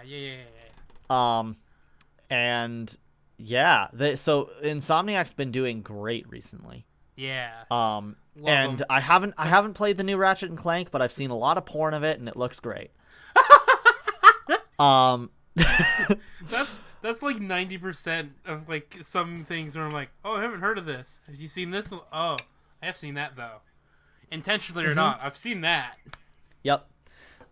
So that's a whole like thing. I love Rivet. She's cool. Rivet's adorable. And yeah, but Ratchet and Clank, I love those games. Every Ratchet and Clank game that I've ever played has been fantastic. Ratchet and Clank on the PS4 was just fucking awesome. The movie sucked, but we don't talk about that. And then Resident Evil Village. Wait, didn't the movie get a video game? What? Didn't the movie get a video game, though? Or an adaptation or something? I vaguely remember having a video game. The movie was trying to be an origin story for the video games. Okay. And the movie and the PS4 game used the exact same art style. Okay. Which might be why you're thinking that. For some and reason, also I remember a cutscene from the movie being in a video game, and movie and the game were they were the same art style, and they had the same name, which was just Ratchet and Clank. Okay. But they are not the same. Okay, we'll just put it as. I could be crazy, but in case I'm not, look it up yourself. We're not doing that today. We're just gonna settle with okay. I like how you can't trust me. That's cool. I trust you, but my mind. And then Resident Evil Village was also up for Game of the Year. Yeah.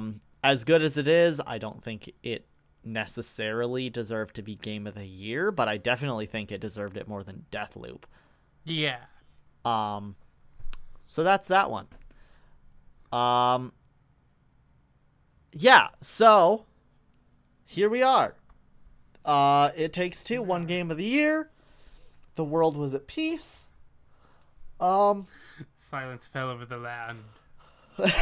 Everything the light touches is your kingdom. And I need that as the meme now. Yeah. So oh wait, here's another one that bugs me. Sorry, I completely skipped over this one. Best narrative went to Guardians of the Galaxy. Yeah. When it was up against Deathloop, It Takes Two, Life is Strange, and Psychonauts 2. What a fascinating. I haven't played Guardians of the Galaxy, but it's made by the same team that made that really, really shitty Avengers game, so I didn't want to play it. Yeah. But apparently this one's a single-player, story-based, like, actual narrative. I didn't realize that. I thought it was going to just shill out the exact same way the Avengers game did. Yeah. So, guess who's silly now? Yeah. Now it's like, maybe I'll check it out, but also... Because, like, until you check it out, you won't know for sure if it really deserved getting the spot now that you've... Exactly. Expectations of it has been uprooted from you. Exactly. And like when I was like, "Oh, well that's kind of weird that it got that." And then I was seeing people being like, "Yes, I'm so glad that this game that has so much heart and character put into it got best narrative, and like this game's really fun and the soundtrack is exactly what you'd expect from a Guardians of the Galaxy property." And like So whatever their basically, interpretations of the characters are great, and I'm like, "What the fuck?" this is basically how everyone was when the first Guardians movie came. Well, Everyone no, else when was the first panning it to be Sorry. another MCU movie. when the Probably first last Guardians one of the that's Galaxy good. movie came out, people didn't know what the fuck a Guardian of the Galaxy was. I Let me did. just let me I clarify did. with that. Yeah, just because you did, you're a fucking geek. My point still stands. Nobody knew what the fuck Guardians of the Galaxy was. Now everybody knows what Guardians of the Galaxy is. Yeah. But anyway, this was made by Square Enix, who with their last Marvel game fucking shilled, and it was awful. Yeah. So I did not have high hopes for this one, and then apparently I was wrong. So I'm interested. If it's ever on Game Pass, I'll give it a try. You know? Yeah. But yeah, so personally, my choice went to It Takes Two for that one. I don't know about the narrative in Psychonauts 2 because I haven't played Psychonauts. But obviously It Takes Two and Psychonauts 2 were my top choices above Life is Strange and Deathloop. So, you know, anyway, that's my opinion on that. Not that it matters. Cool. Doesn't matter, but I'll give it anyway. Yep. So yeah, that's that one.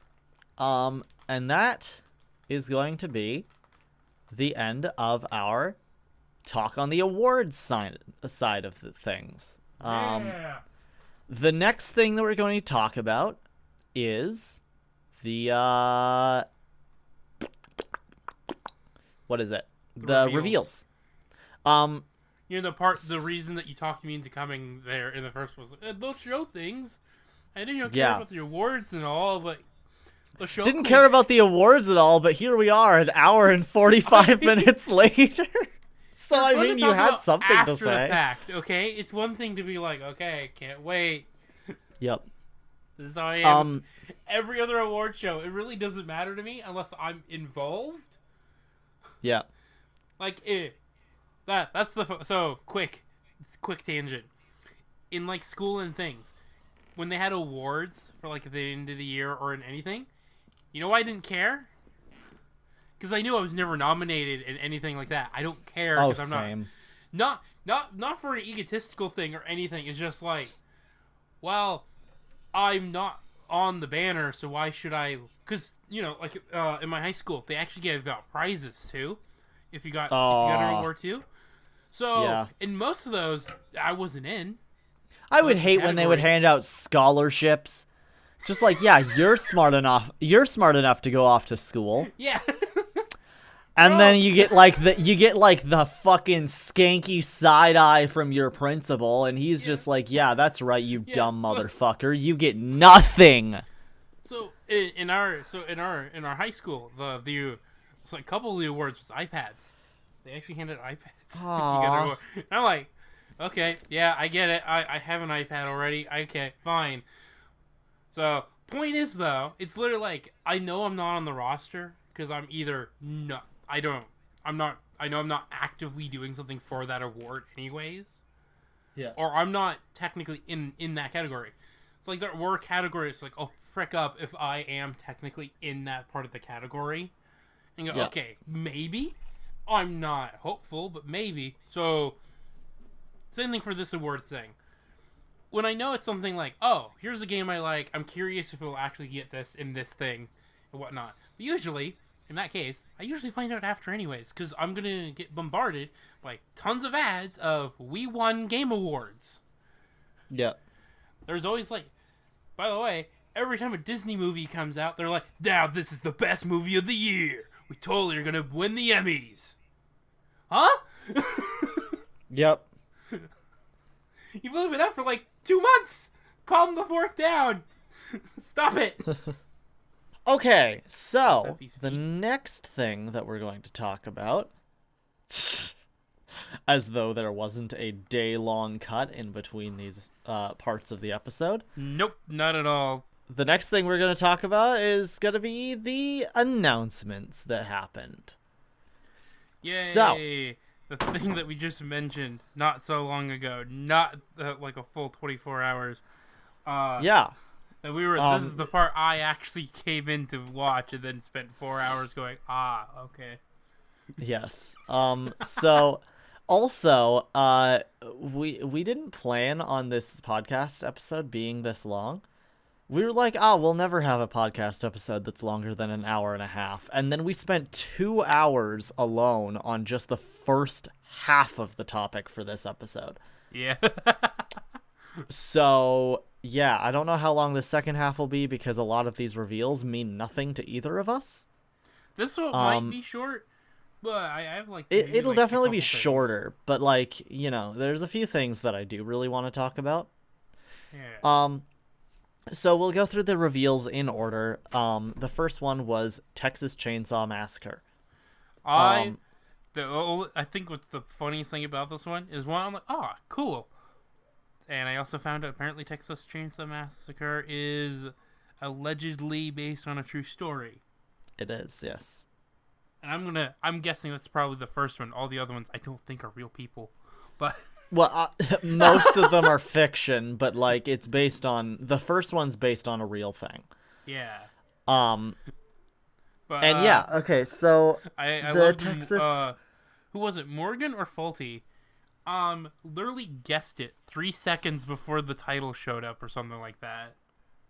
Well, I think he saw like the cabin or whatever and was and like the desert and stuff like that and was just like, yeah, this is Texas Chainsaw. So let's go with you can guess what something is. Yeah, well, I was also thinking it, but I didn't say it yet. Okay. But like that's because I was just like kind of watching it. This was also like the first reveal of the entire event, so I wasn't like fully into it yet. Okay. But yeah, so Texas Chainsaw, it's a multiplayer game sort of in the wake of Friday the 13th. Yeah. Like when that game came out. I kind of want more games like that because I like Dead by Daylight. It would be cool to have more licensed versions of actual game events in that sense. So Freddy Cougar the video game again. And it's I have high hopes for this. If we got like a Nightmare on Elm Street game back in the 80s, and it's not a good game, I've been told. Yeah, but like if we got a new one, I'm saying. Yeah. What if it played like Alien Isolation? Ooh. Or like Outlast. Well, the thing of it like Outlast or Alien Isolation, but like Layers of Fear or something like that. Ooh, yeah. Right? Where everything kind of shifts around as he's looking for you. I like the idea of taking like these classic horror movie franchises and turning them into survival horror video games. The thing with Friday the 13th is that it's multiplayer based, right? Yeah. But like, and so is this one, of course. But just the whole idea of like of doing that is so interesting to me because you've got like, I don't know, you take all of these different aspects of like classic things and you bring them to a modern age. You got like everything from, Dead by Daylight and Alien Isolation and Friday the 13th and stuff like that, all the way through to like what is it called?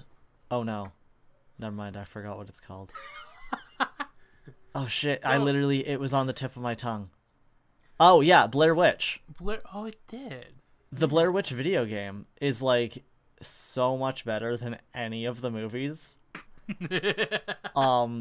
And even then it's still like not very good. Yeah.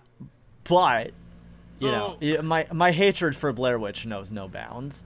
So, as a small fan of Texas Chainsaw, I'm not the biggest fan of it, but I get its purpose in, like, at least the horror genre and movie making and things like that.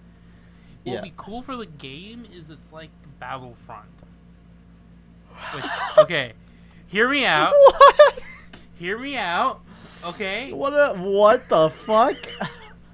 Okay, so unlike Friday the 13th and Dead by Daylight, where only one person gets to be the hunter and everyone gets to be the survivors kind of thing, because Texas Chainsaw Massacre actually has more than just the big boy as the villain.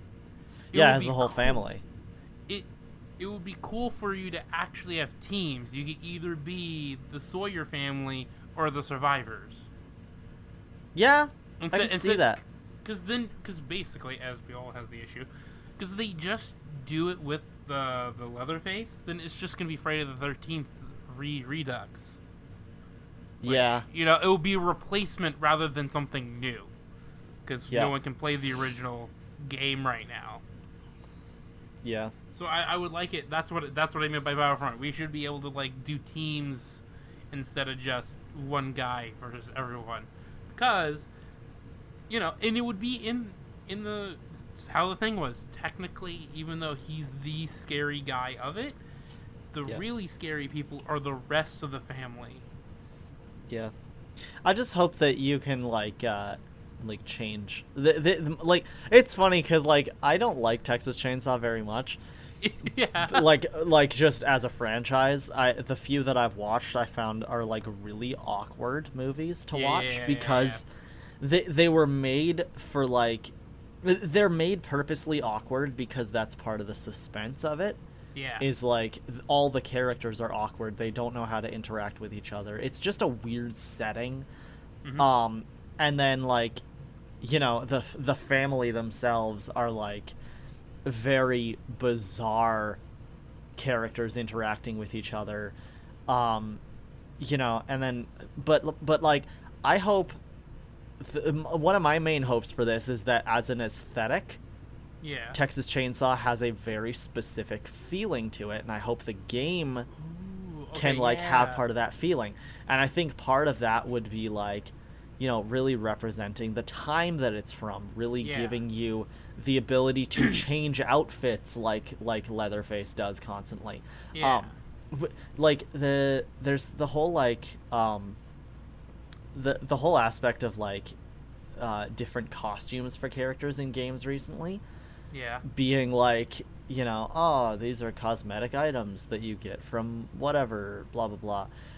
But the idea of, like, oh, the family and specifically Leatherface, like, change costumes and stuff like that, and, you know, the survivors that you can be depending on the times they are. I want femboy Leatherface. Like, you know, Wait, didn't we have... Wait, there was a movie where he was like that, wasn't it? That's in the first movie, yeah. Okay. That's in the very first movie when we had femboy Leatherface. But, you know, like, I love the aesthetic of the movie. I find the movie very awkward and stilted to watch. Okay. But like, you know, I want that aesthetic to still fit. So if I remember the Friday the 13th game, which I didn't really play, but I've seen a lot of people play, if I remember it correctly, it had a very, like, 80s aesthetic over it or something. Like, it felt like you're looking at an 80s screen or something. Yeah. And I think that's what you're talking about, is, like, that old found footage. No, like, I still want it. No, fuck no. I still want it to look like a modern game. Okay. Like, I still want it to, like, look visually good and stuff like that, but I want the aesthetic of the style of it to really match the time period of the original movies. Okay. Like, you know, like the character design and the clothing that the survivors wear and stuff like that. It was very much reminiscent of the time when the movie came out, right? Okay, yeah. Set the game as a period piece, essentially. As long as it matches the like, awkward feeling of the movie, and the visual aesthetic of the movie. That's all I'm hoping for with it, really. Yeah. Which like, considering the type of game it is, it's kind of weird that that's all I'm asking for out of it. Yeah. But like, considering the fact that games like Friday the 13th and Dead by Daylight and the new Evil Dead game that's coming out, Yeah. you know, those are already games that like know the formula that this game is going for. This game already has grounds to go to and to be based on, where, you know, we already know that that's a solid gameplay all those genre. had games before, correct? Texas Chainsaw actually has not had a game yet. Exactly. But Right, but yeah, like yeah. the genre that this game is very much lines up with those games that already exist. So this game already has like a grounds of something that we already know how it's going to play. Yeah. We already know what we want it to play like, you know? Yeah. Because that genre already exists. So I'm like very sorry about the dog barking in the background, but I'm very like, that's not the part that I'm worried about, because we already have games like that. So we already know how this game's going to play. We already know that if they take that formula and make sure that they have it polished, that's fine. I just want the aesthetic and the feeling of the game to match what the original Texas Chainsaw did as a movie. Okay. You know? Alright. So Yeah, I just wanted to clarify that, because it seemed weird. I was talking about like the only thing I want from this game is the aesthetic to be proper. I want the game to still be good. It's just, the thing is, there are already games of this genre that exist. I just want it to be that genre and be polished. The thing that none of those other games did properly, in my opinion, was match the aesthetics. I know you're trying to save yourself from sounding like that guy who's like, video games are just movies where I mostly interact with it. Yeah. No, I hate that. I hate that whole vibe. But yeah, no, I want it to feel like how the movie did. You know? Yeah. Be the genre that like we've been falling in love with the whole like horror movie inspired multiplayer survival game. That's fine. But like, I don't know. Cause the Friday the 13th game really didn't feel like a Friday the 13th thing. It could have had any other skin on top of it. Yeah. You know? Dead by Daylight doesn't feel like any of the properties that are in it, because it's its own original thing, right? So it doesn't have to. Evil Dead, that game is, I don't think it's out yet, but like what I've seen of it from like what I've seen of it from trailers and stuff like that, it's like, okay, it matches the writing aesthetic and it matches like the characters and stuff like that, but will it match the feeling of Evil Dead, like the movies? That's what I'm worried about. Because you can toss the same actors and the same characters and the franchise name on top of anything. Yeah. But if it doesn't feel like that thing, why the fuck did you put that franchise on it? So like I can't say, because I know there's a Saw video game, and I can't remember if it's actually Saw 6 or whatever. Yeah, it's supposed. There's like a video game that kind of continues a couple character stories in it, or something. I heard like a character died in it. Yeah. I know. There's this one Saw game that was like really popular. Yeah. And I can't remember which one it was. So anyway. But I'm trying to remember now. But like, because that's how Alien Isolation is. It's a very on. Alien Isolation. You can watch the movie and go play Alien Isolation after, and not feel like you're playing two different properties. Exactly, because Alien Isolation feels exactly like it belongs being an Alien property, right? Whereas if you go from watching the first Alien trilogy and then you go play Colonial Marines.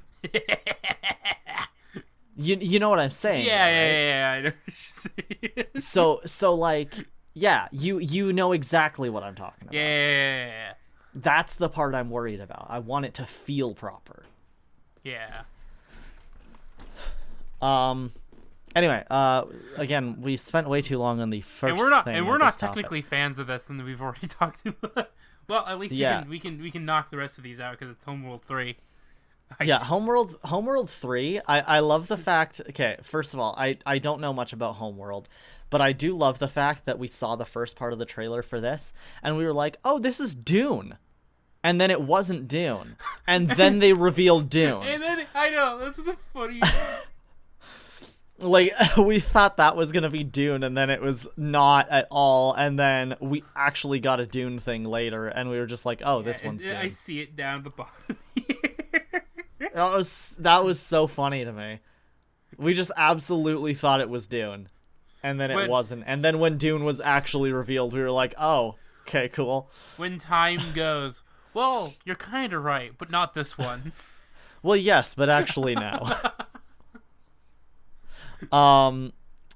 Okay, so beyond Homeworld, we had Telltale's The Expanse. What? Brand new Telltale game.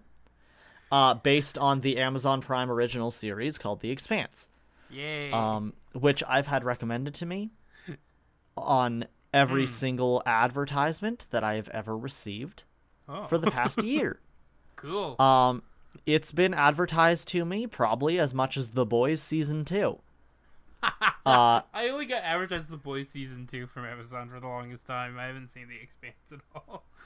Yeah, so yeah, I've been recommended The Expanse a lot on just various advertisements. And, like, sure, it looks cool. Amazon has a lot of budget behind their original shows. Yeah.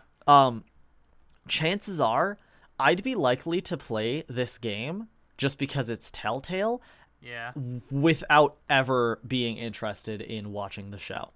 I feel like that's a lot of people with Telltale. I think a lot of people weren't into Batman, so they did the Batman Telltale and stuff like that. I'm sorry, you feel like a lot of people weren't into Batman until Telltale did it? There were a lot of people into Batman who ended up playing it, but did you just fucking say that?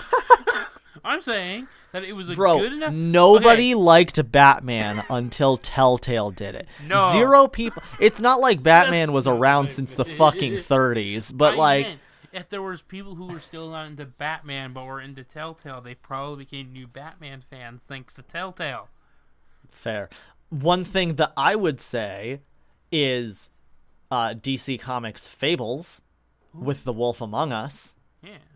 Because there was people that knew about Fables, but there was a lot more people that knew about it after The Wolf Among Us came out.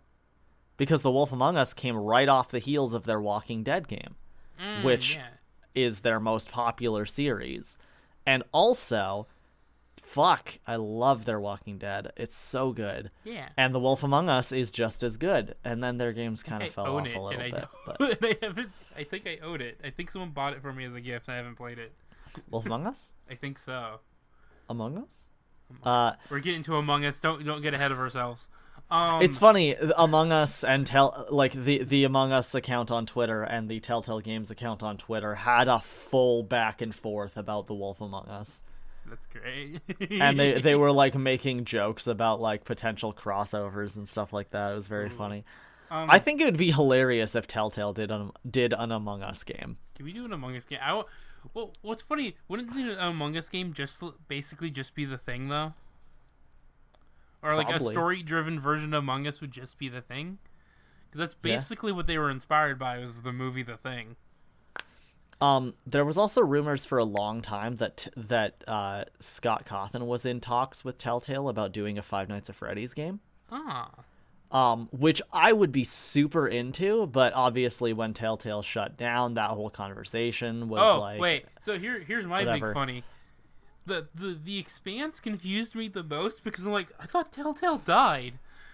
Yeah, Telltale shut down a while back because they went bankrupt, but then there was a few people that were like, there was a few really rich people that all got together and were like, we love Telltale Games, we can't let this stop. And Elon Musk then was involved. Got it. No, not at all.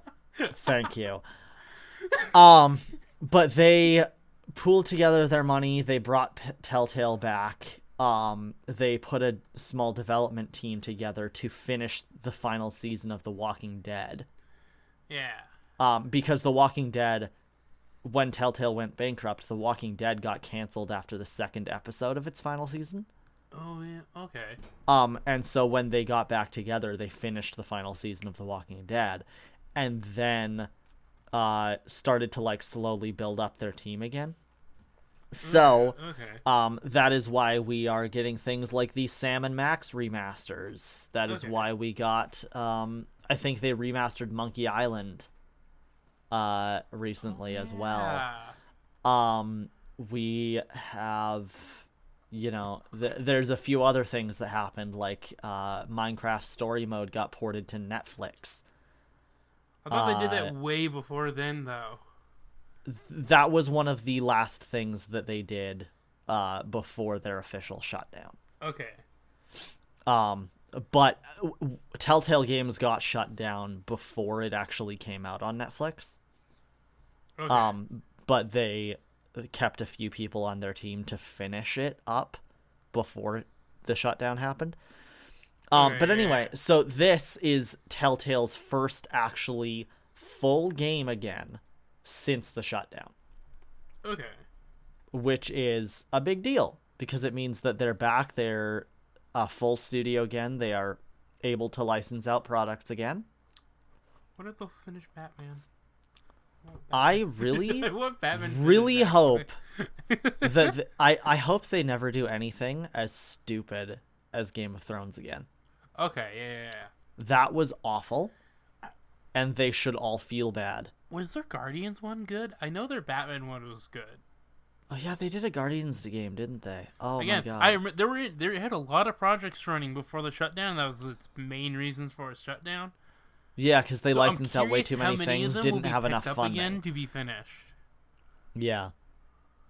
Anyway, so yeah, Telltale is back. Their first thing is an Amazon original series adaptation, but honestly, it looks good. The art style is not a normal Telltale Games art style. It looks a bit more realistic, which kind of worries me because Game of Thrones looked more realistic. See, I think that's the problem why we didn't realize it was Telltale, because it wasn't the style they've been using for like ages. Yeah, they've been using that style since The Walking Dead, correct? Because they've used the same art style. Walking Dead, Wolf Among Us, Borderlands. Their Batman game has a very similar art style, though it is a little more polished. Okay. But as the Walking Dead games went on, those also got more polished in the art style as well. So that's not. Anyway, my point is, they tried for a realistic looking game being Game of Thrones, and it fucking blew. And the models were too realistic because they wanted to like not make it look comic booky, and so they had to do less polygons and they had to make things look better. And because they tried for better graphics, the game ran like shit. Got it. And then on top of that, the game's writing was just god-awful. George R.R. Martin was not involved with it at all. They tried to do a side story using actual characters from the actual franchise, which made it so that, you know, your actual choices, which are supposed to matter, didn't matter at all because these characters have to survive anyway. Got it. When Telltale makes a game, they have to do characters that are not connected to the franchise. Yeah. Otherwise, that's what makes it suck, right? Yeah. That, or it has to be a completely non-canon, separate universe like Batman. Like Batman. Yeah. Which is why you can do things like, I don't know, I think you can kill the Joker. Yeah. I don't remember. Kill Harvey, I haven't played them. I think, if memory serves me right. But yeah, anyway, Telltale's back. I hope the Expanse is good. And just because it's Telltale's first experience back, I'll probably buy it. Because I want they're to see... technically an indie company at this point. Yeah, they aren't owned by anybody right now. We're small indie devs. We used to be but yeah, tyrants. I'm excited for it. If they release it like $10 a chapter, I'll get it. Okay. You know? Yeah. Chivalry 2, I know nothing about Chivalry. It always looks boring. Is it like a Knights and Things or? I guess. I'm trying to remember the trailer now. It's boring. It's just like I remember thinking it was For Honor when they showed it. Oh, I was like, okay, they're doing another For Honor game, and then it was Chivalry, and I was like, wow, that's cool. And then we moved on. Cool looking. I'm good. Yeah, Monster Hunter Rise Sunbreak. This is the big expansion for Monster Hunter Rise, which also Monster Hunter Rise is coming to PC very soon. Yay! It was a Switch exclusive. Now it's coming to PC as well. Nice. Very excited for it. Hope it's cross-platform. I don't think it will be. Darn. But also I'm more likely to buy as Rise much as on I don't want PC Minecraft anyway. to have competitors. There aren't a lot of cross-platform games. There's a lot of cross-platform games. Are there?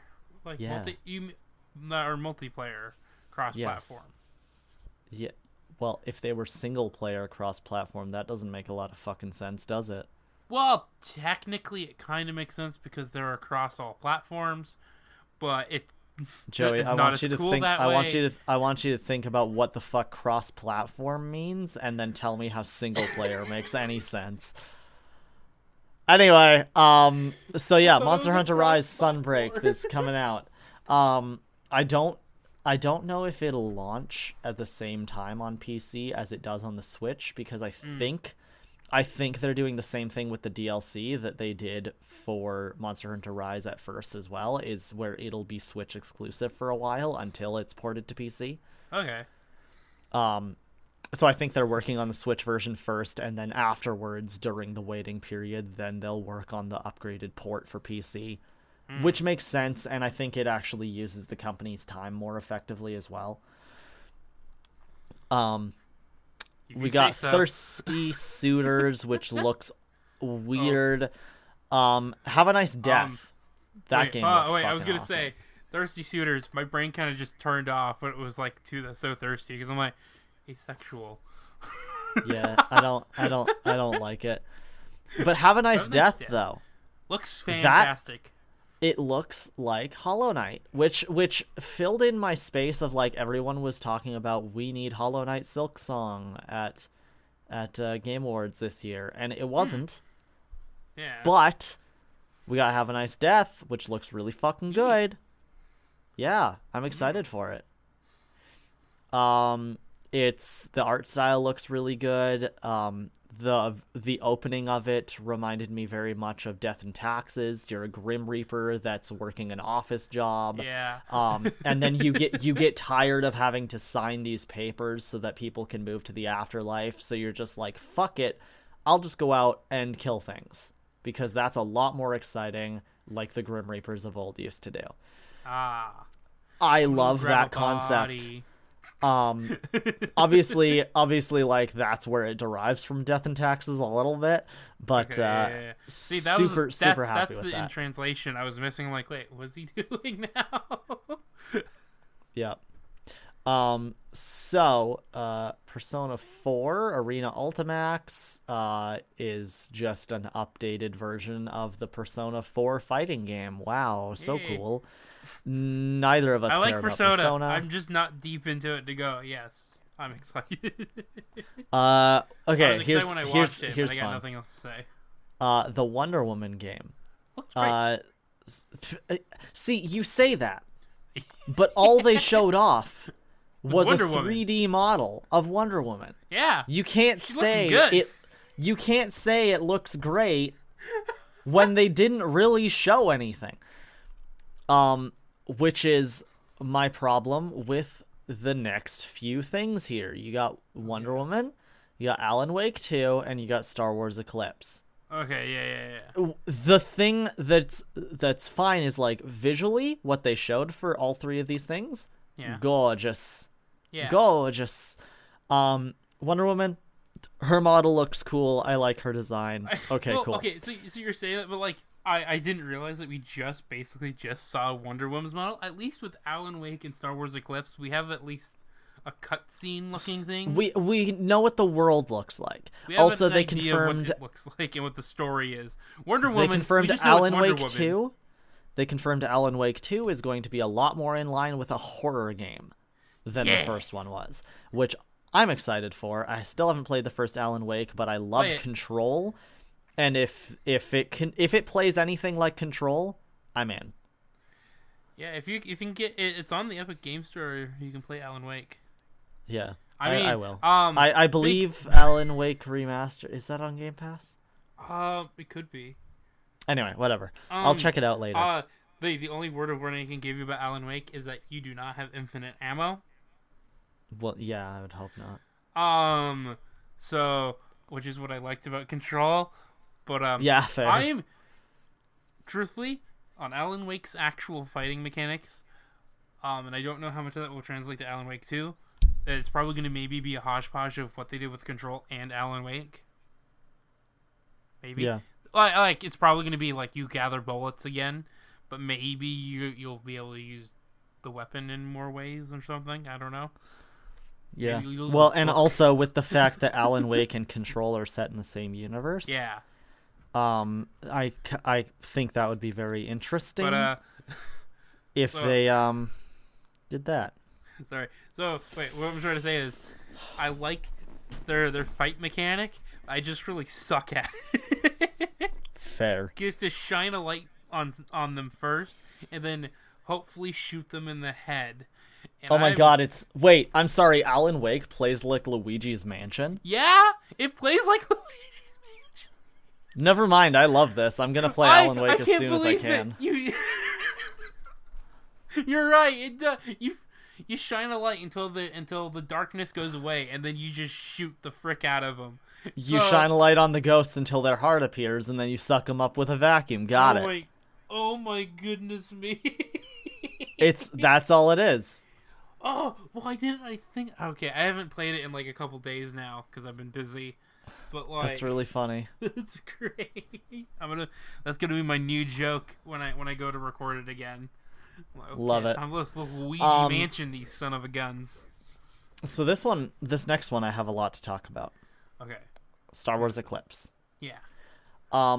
Which that cutscene, fucking gorgeous. First of all, okay, we're seeing more about the High Republic.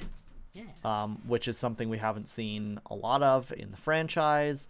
Kind of mysterious. That's the part of the entire thing where we see the most hypocrisy among the Jedi. Like that whole situation of the story is like really cool lore-wise for Star Wars. Yeah. Looks absolutely gorgeous. Here's the problem. Yeah. It's made by Quantic Dream. Okay. Do you know who they are? Nope. But you're gonna explain it to me in the audience anyways. They made Indigo Prophecy. Okay. Fahrenheit. Okay. Heavy Rain. Beyond Two Souls. Got it. Detroit Become Human. Got it. Those are the games that this company.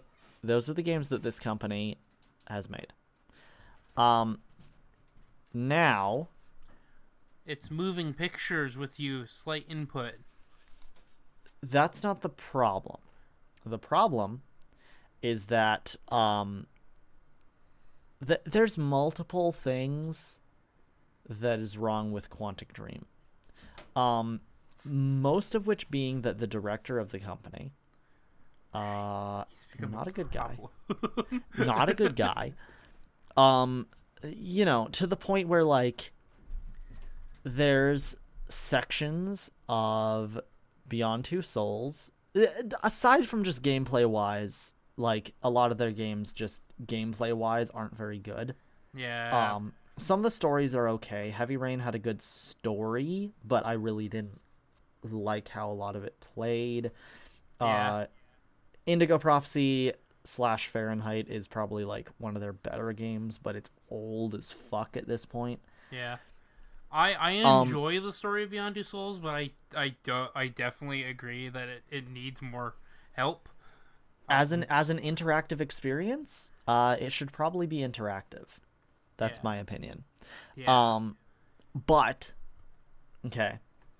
Let's talk about a few of the things that are wrong with Quantic Dream. Yes. For example, Elliot Page, when playing in Beyond Two Souls, he played the main character. Mm-hmm.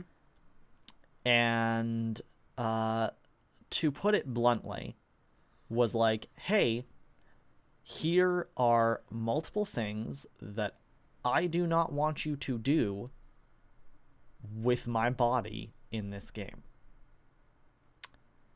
And Quantic Dream was like, hey, his body capture for that. Yeah. That's one of the few. That's one of the first like couple games with actual full body capture. Exactly. And so there was like, here's a few things that you are not allowed to do with my body in this game. And this is like part of our rules and our contract. And one of those was like, do not put me in this game naked at any point in time. That is unacceptable. It's weird because I don't actually remember that happening. So of course there's a scene where they're completely naked, because that's a thing that needed to happen, you know. How old? I understand. Wait, how old was he when he did that game? Oh God, I don't know. Because if we're going to talk about being an issue there, we also need to talk about like how old as well. Well, no, it's more so an issue of like, hey, I said don't do this, and you did it anyway, and it's my body. I just covering bases because it could be doubly a problem that people don't realize that also was the case of don't. Because me who delves into the horror side, there's people who are that was probably too underage. Elliot Page was definitely of age back then. Okay. They're 34 years old right now. Okay, so Beyond Two Souls was not that long ago. They were in their 20s. Okay. But they played a character that was like that aged up. I don't remember. I'm trying to just double check. Well, yeah, you go across their entire life. You go across their entire life. Yeah. But my point here is it shouldn't have been naked anyways. Exactly. I'm just my trying point. to thrift out how creepy this was. Exactly. Yeah. Because it would be still kind of creepy if it was like of age section, because Heavy Rain also has a nudie scene. And a sex scene, oddly enough. But like if it was at some other point in the character's lifespan where it's like, okay, sir, on top of it, why this here? Yeah. It's very interesting. So let me just real quick. My fucking furnace is like, what if I was on right now? That's cool. So David Cage. Yeah. David Cage is the director at Quantic Dream. And he has done some interesting stuff. Elliot Page was in Beyond Two Souls. They could access the body scan of her naked body in game. Okay. And he considered pressing legal action against the studio. They didn't follow through. Basically, part of the problem there was that like it wasn't necessarily like they were actually naked in game. Yeah. As much as it was a why did you just not have clothing on all of the models? Why was there naked models in the first place? Okay, yeah. That's weird. I know of a reason for it in one sense, which is if you have teared clothes as a part of, like, someone went homeless and now all their clothes are ripped up. You want to have all the layers there. But if that is nowhere in your story, there should be no reason to have any of that. Yeah. Well, and I mean, there is a section in Beyond Two Souls where the character you're playing as is like on the streets and is like tattered up and whatever. But actually, like no, there's no point in time where you ever see them naked. Yeah. Right? Like there's no reason for there to be like a naked model. And that was gonna be my next thing, was like, you don't need a model that's like actually naked. So if I remember correctly, model sheet wise, some model sheets that show like the character without clothes, they're like a Ken doll. They don't actually have their nips or their junk, because that they're never gonna show that. So they're just all smoothed everywhere. So they could still technically have a naked model without actually it being naked, and I would think that would be fine. Yeah. What I'm hearing is they're fully anatomized models, and that's not okay. And then on top of that, the character, this is what you were saying. The character that Elliot plays, Jody, is an underage girl as well. I didn't want to be right. Don't prove me right. Another thing is that constantly women characters in Quantic Dream games are talked about, or not talked about, but they are constantly stripping, being used in very sexualized, usually violent. Like I can see the stripping at gunpoint. At least I always saw it as a smart scene of the person, of the character, just using a sleaze bag to smack them one. In Heavy Rain, that scene is like simultaneously terrible and also like, okay, she's a badass, but also like why the part I would have had more. But there's so many other scenes where this kind of stuff happens to her. Yeah, it's the other scenes, like there's like an extensive scene of her just showering naked, that I'd be more like, guys, I don't think that's okay. I'm pretty sure that's not okay. At least the stripping at gunpoint thing has a story reason to stay in place. Yeah. And does show her being cool. But any other thing I remember from this game, I'm like, hold on, guys.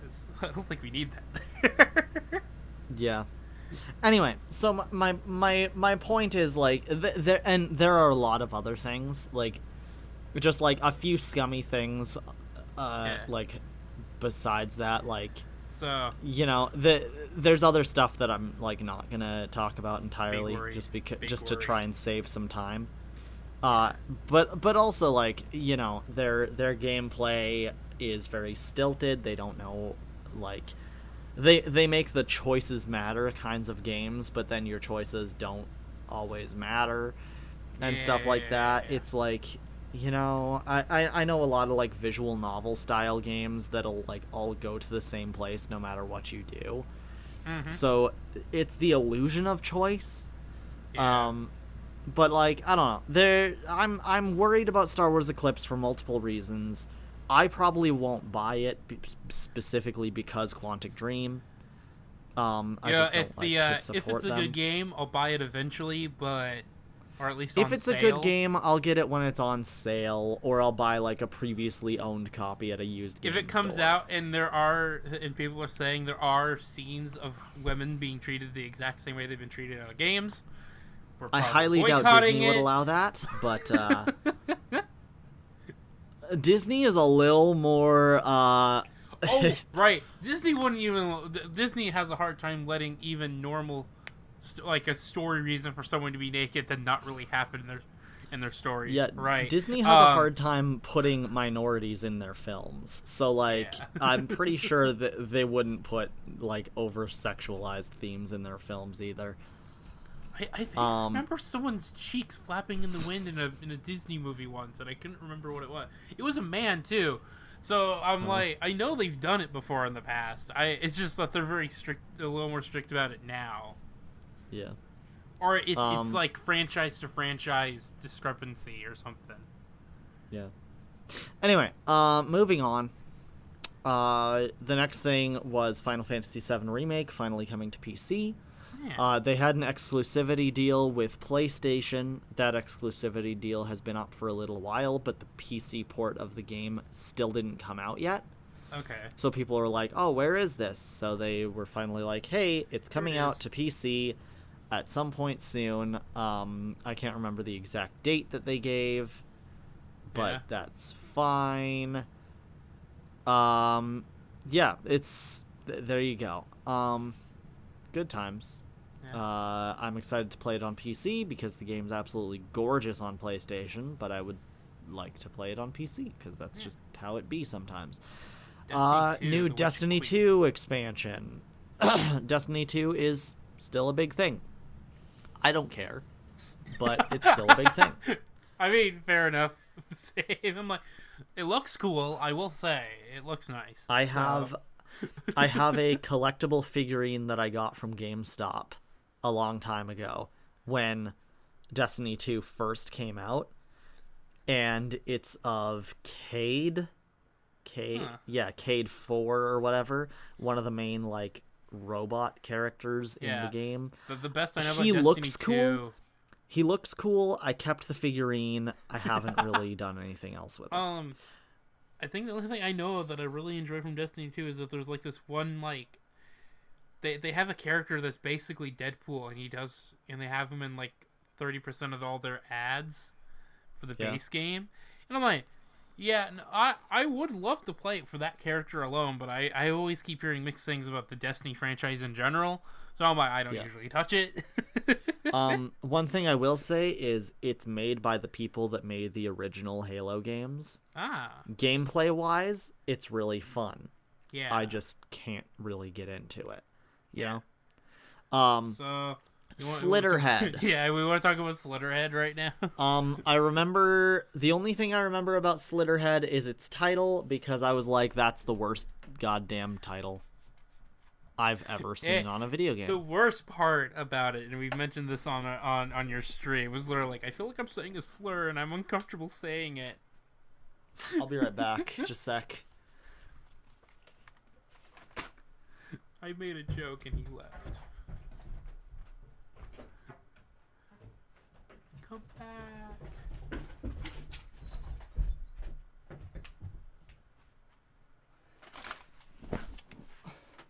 Todd left for work and did not let Mo go downstairs.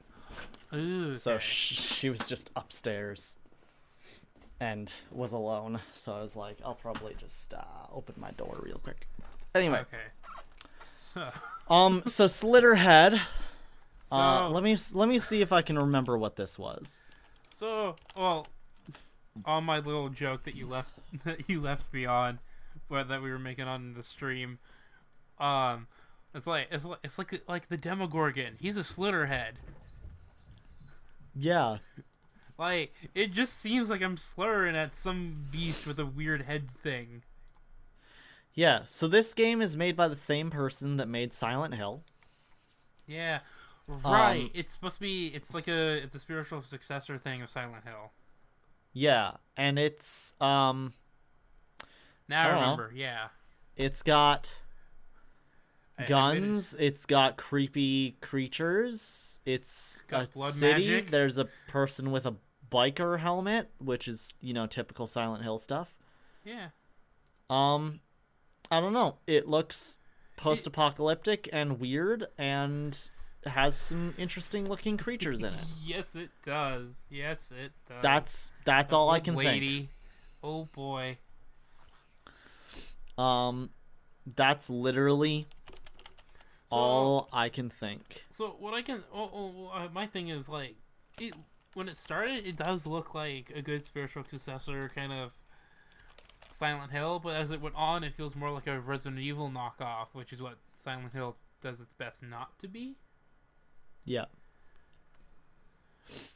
And then, yeah, I don't know. It looks kind of interesting, but like it's kind of like just waiting just for how the game will actually look to think about it. But primarily, we wish it had a different name because it's not the worst name, but it's not a great name. Yeah, I don't know. I probably won't play it, but that's just me. The next thing they revealed was Nightingale. Nightingale? Which I definitely thought was something having to do with, like, the Outer Worlds, or, like, I don't know. I don't know what I thought it was supposed to be. I don't know. It looks really nicely period looking, so it's up my alley. Yeah, it looks very interesting. It's very like fantasy, it looks like a fantasy very sci-fi is what it looks like. But it also looks like a city builder. You, like, protect your base. Kind of reminds me of it's Rust, but, like, with Minecraft. Yeah, that's mobs the game I was in it, thinking of, basically. Yeah, and then, like, yeah, these beasts come in, destroy your entire village and shit like that. Like, I don't know. Seeing that giant in that trailer is like, I'm happy Minecraft never added giants, because oh my goodness me, is that terrifying. Yeah. Big old dude, like, I'm gonna kick down your shite. So anyway, looks interesting. City building, fantasy survival game. It's a shooter as well. Whatever. Yeah. It's the next very thing, aesthetically good. Yeah. Like, or I should say, like, it has good aesthetic theming. Like, I'm glad that if there's anything more advanced technology in it, it's usually steampunk, which is what my guess is, because most of the guns are very old-fashioned, but our most, like, advanced-looking thing in it is Tesla coils. So, I'm guessing anything that would become more sci-fi is going to be very steampunky. Yeah. So, I like it. That's the stuff I love. Yeah. And then the next thing was Lady a Gaga. new Beat Saber mod pack, or not mod pack, a Beat Saber DLC pack with Lady Gaga music. Cool, I guess. All the people who've been playing Lady Gaga through their custom song things for years before this are like, where have you all been? Yeah, I don't know. I love Lady Gaga. I haven't played Beat Saber in a while. Yeah. I think I played Poker Face on Beat Saber back in our day. Yeah. Last time I was at Adams for a good time to play some VR. I think I played Poker Face on Beat Saber. So I'm like, I mean, cool and all, but yeah. One thing I'm always interested in when they add a new DLC to Beat Saber is, like, the quality of life improvements they also add to the rest of the game. And also, like, they always add, like, a new room to the game that's, like, based on whatever artist. Okay. And my favorite room that's added to the game was when they added the Linkin Park pack. Ooh. 'Cause it's in, like, a train station, and you're standing in, like, the middle of the tracks as the notes come at you. There's a story that you can use to... Well, it's a reference to a Linkin Park music video. I get it, but if you decide to, like, turn on your theory cap of going way too far with it, for something that's just a fun detail, you're just a dude who's lost his mind hitting things. People are like, get off the train! It's coming to get ya! But yeah, anyway, the Linkin Park room is, like, my favorite one in there. I'm curious what the room looks like for the Lady Gaga one. But, like, besides that, the rooms come free with every update. It's just the songs that cost the money. Oh, fascinating. So, anyway, and then after that, Cuphead DLC. Cuphead. Finally. Are there other DLCs I don't know about? Because it sounds like this is the last DLC because it's called the Delicious Last Course. Did I miss something? There was one other DLC, yes. Okay. And that was the DLC that adds Miss Chalice to the game. Okay. Which is the third cup. Got it. She's the girl one. Yeah. But I thought she was the dead one, but okay. We'll call her the girl. She's also dead. But, like, there's, like, some other stages in there. There's you like get Miss Chalice as a playable character or whatever, and then the Delicious Last Course is a whole other, like, island of extra like levels island, and stuff mountain like that. Thing. So it's like a full expansion to the game, which is it's basically nice. a sequel that you buy in game. Yeah. Kind of scenario. And of course, because the nature of Cuphead being the fact that the entire game is hand animated, and whatever, it took 10 years to make the original game in the first place. I'm amazed we got more at all. It took a long time for this DLC to come out, but people were being very patient about it. We also have the Cuphead Netflix series that's coming out soon. Oh yeah. Which I'm very excited about. So yeah. Cuphead people are going to be eating very well this coming year. Yes, they are. Should be very nice. Also, I don't know if you heard about this, but King Dice is played by Wayne Brady. Okay. In the Netflix not. Show. And I have to be reminded who Wayne Brady was again, because it sounds so familiar. Whose line is it anyway? Got it. Yeah. Cool guy. Anyway, he's awesome. I love the fact that he's King Dice. They've released like a couple teaser clips for the Netflix show. Looks fucking fantastic. Don't crucify me. He's the tall one, right? The tall Joey. He's. How do I say this without sounding weird? He's the black guy. Oh, okay. I was he's like Wayne thinking Brady. of like okay. Okay, when he's like when the whole cast is mostly white, I don't think it's wrong to just say, well, he's the odd man out when it comes to that. I know, but like it's still. I get it. I know. I still don't know if that's like acceptable to say. Welcome to but, my like, life when I have to describe people and I'm like, please don't hate me. I'm just trying to say it's this guy specifically, because does he have hair too? No, he's bald. There's two bald guys, and I think he's also pretty tall too. So it's like, what's his defining feature? If you had to like say, there he is. Like it's. He's attractive. He has a great smile. He looks good in his shirt, suit. I guess. My usual go-to is I have to say something about the shirt before I have to say anything else, or I feel really bad. Their shirt. It's a whole TV show. They change shirts. I don't know. The guy, yeah. Anyway, I don't remember names, so like just giving me anything like that, I'd be like, oh, okay. Yeah. But yeah, Wayne Brady is King Dice. He's that's awesome. Perfect for the role. It's actually fantastic. Then we have the Sonic movie trailer. Yeah, I actually watched Sonic this weekend. Yeah, I'm gonna watch it in a couple days here.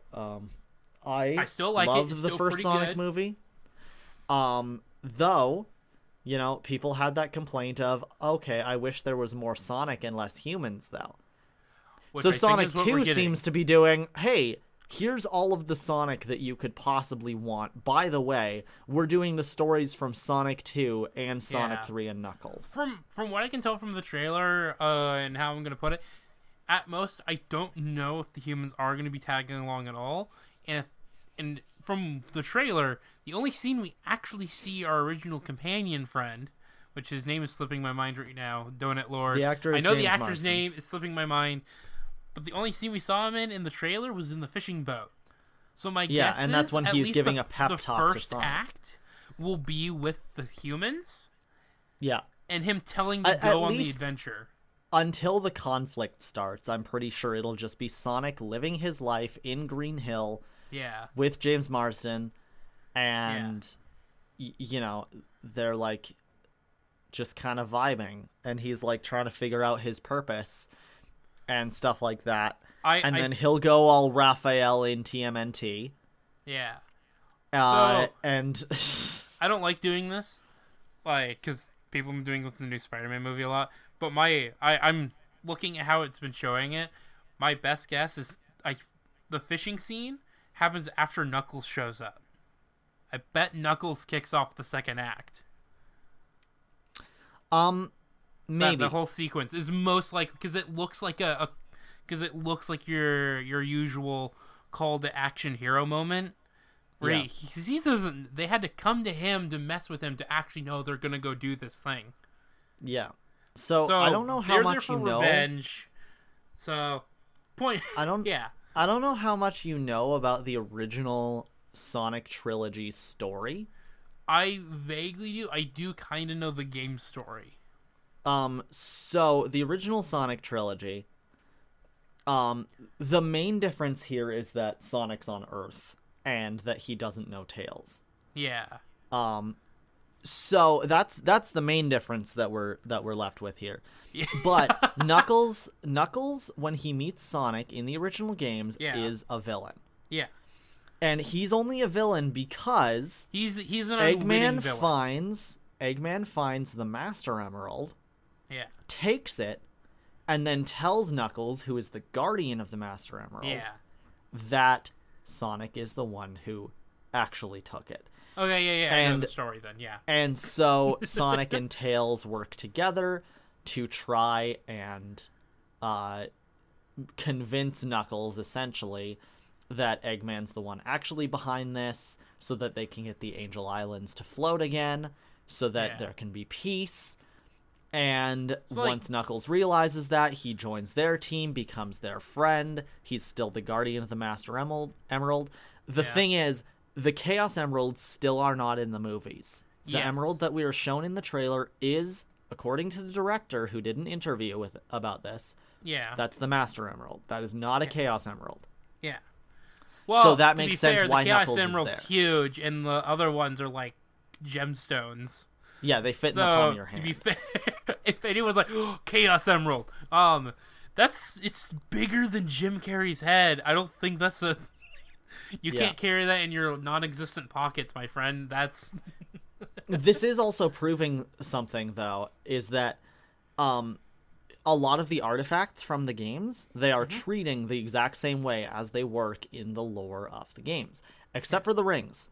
Those are the only things so far that are different. The rings always change. Is so hilarious. The rings change. Sometimes they're an energy source. Sometimes they can be used as portals, like they are in the movies here. Yeah.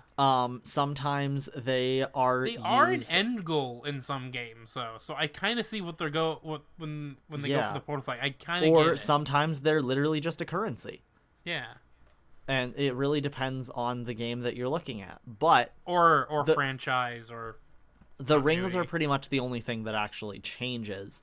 But I'm glad to see that they're keeping the emeralds as the same as they were. They're keeping like the character relations the same as they were, except for the fact that like Sonic. Well, because all that's consistent. The rings really had a really hard time finding a purpose in a non-gaming way. Yeah, they've had a long. I'm wondering if someone should put a video like that together of like what the rings have been over the years, because they don't work like they should in an actual story than in a video game. Yeah. I love how the rings are used in Sonic X because it just makes no sense. Wait, how do they use them in Sonic? It's been a while since I've seen it. He puts a ring on his finger and it gives him like a temporary like either strength or invincibility or something like that. Or like they put a ring inside of the tornado at one point and it like supercharges it. So, which is like, that's the stuff that they use the emeralds for in the games, but they can just like temporarily use a ring for those things in the anime. Anyway, it doesn't make sense. That's fantastic. So in short, the rings in Sonic X are Calvin Ball. They do whatever the fork the plot says so. Exactly, pretty much. But anyway, my point is, at least the rings have a consistent thing in the movies so far. They are portals to other worlds. Yeah. Or other zones, as they call them. Yeah. So that's cool. And also, I love that it's stayed very consistent. The first world that you go to in the first game where you meet Knuckles, which I believe was Sonic 3, was the mushroom zone. So, you know, that's where he finds Knuckles for the first time. That's where Dr. Eggman got sent. It makes sense how he managed to find Knuckles that way, managed to find the temple and take the Master Emerald. Love that. Obviously, using the power of the Emerald, he was able to get back. stuff like that. It's all very consistent, and I love it. And for Sonic 3, I hope they do the story of Sonic CD and bring Metal Sonic into it, because that'd be cool. Ooh, yeah. So as someone who did watch the first movie recently, it's interesting to see the echidnas at the beginning of the movie still. Oh yeah, I forgot they were in there. Yeah, they are there, and they are, and they did. And Knuckles is definitely consistent with them, even though like you said something about like his design looks more like his Sonic Boom design. Yeah, he's a lot bigger, and his proportions are more to classic Sonic though. His physical size is closer to like classic Sonic, but his body proportions are a lot closer to his like big buff design. Yeah. I like Sonic it. Boom. I actually do like it. I do like it. And yeah, I'm just glad that his role stayed consistent. I think his voice actor choice was pretty good, honestly. Yeah. He sounds good. He sounds good. He sounds like he'll be very intimidating. I'm interested to see what happens when they try and make him be Mr. Funny Man. Because Knuckles has a sense of humor. Uganda Knuckles that I've researched. Of people just editing the scene as Uganda Knuckles. Yeah, I feel bad for Adam. This is going to be a nightmare for him. No, not him again. We need to make a meme of that. The heavy meme of I fear nothing, but that thing, Uganda. That thing scares me. Okay, and then to move on, so we're not on the same topic for too long. Sonic Frontiers. Sonic Frontiers. Similar. A lot of people comparing it to Breath of the Wild. I understand. Breath of the Wild changed the format of open world games as a whole. I get it, but that does not make it a ripoff. I'm sorry. All game genres are derivative of each other. That doesn't make it a ripoff.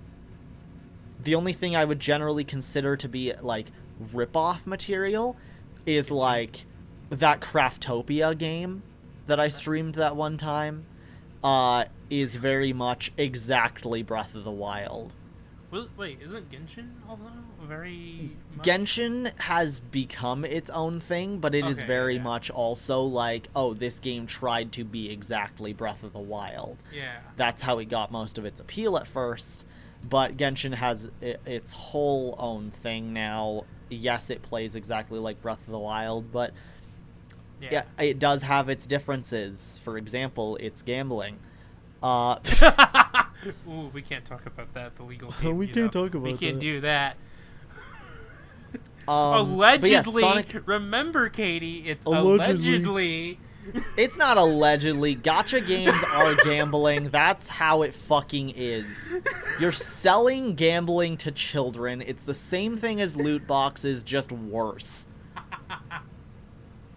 So on Sonic Frontier, though, what do you think you would like to see them do with Sonic being combined with that Breath of the Wild formula?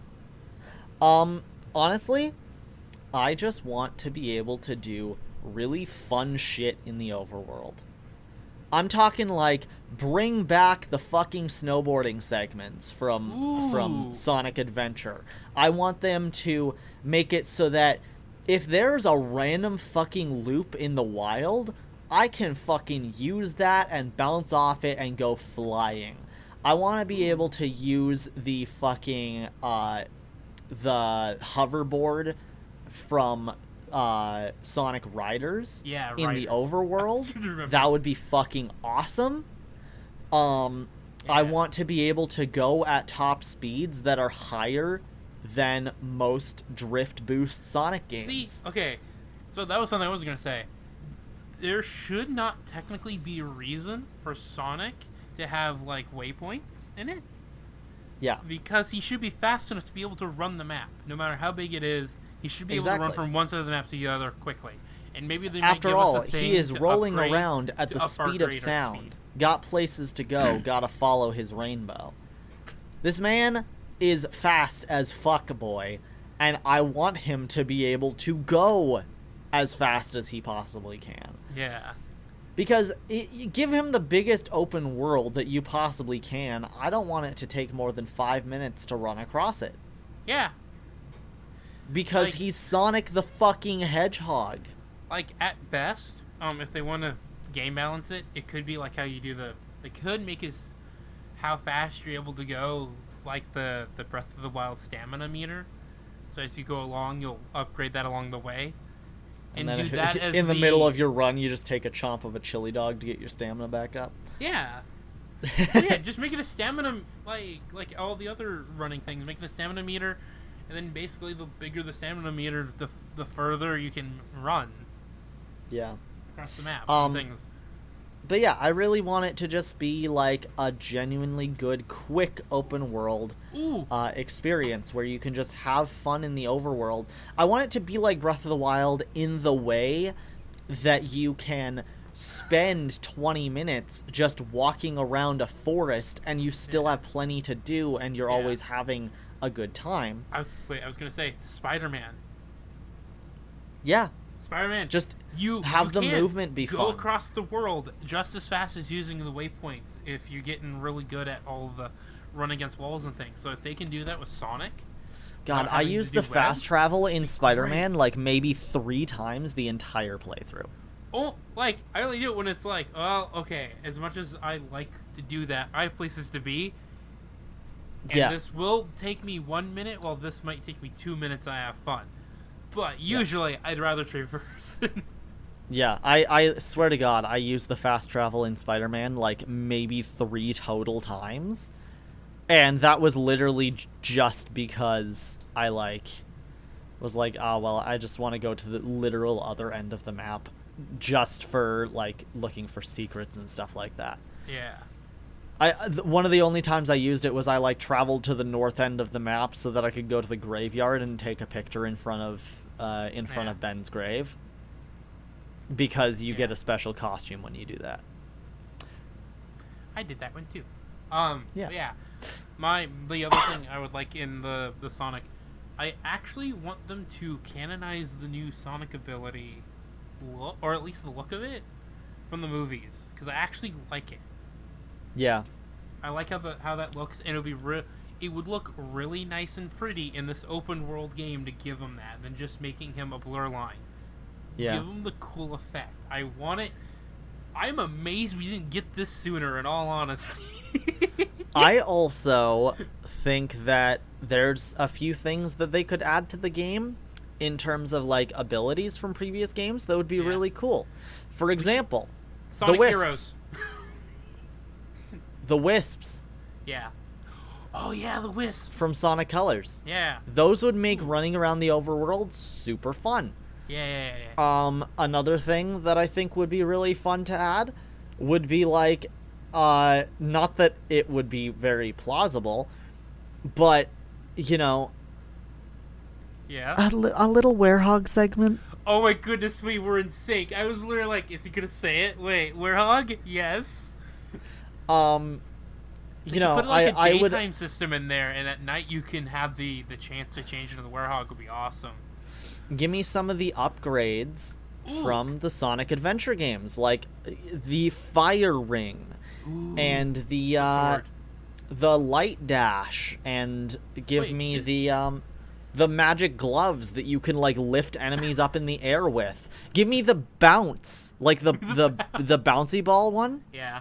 Mm-hmm. That would, like, being able to traverse the land while just like bouncing around would be fucking hilarious. What was it? I want the game not to take itself too seriously. Yeah, but it would be cool. Like, it would be cool for it to take that thing of Breath of the Wild and take all the good parts of previous Sonic games and throw them in there, reference or not.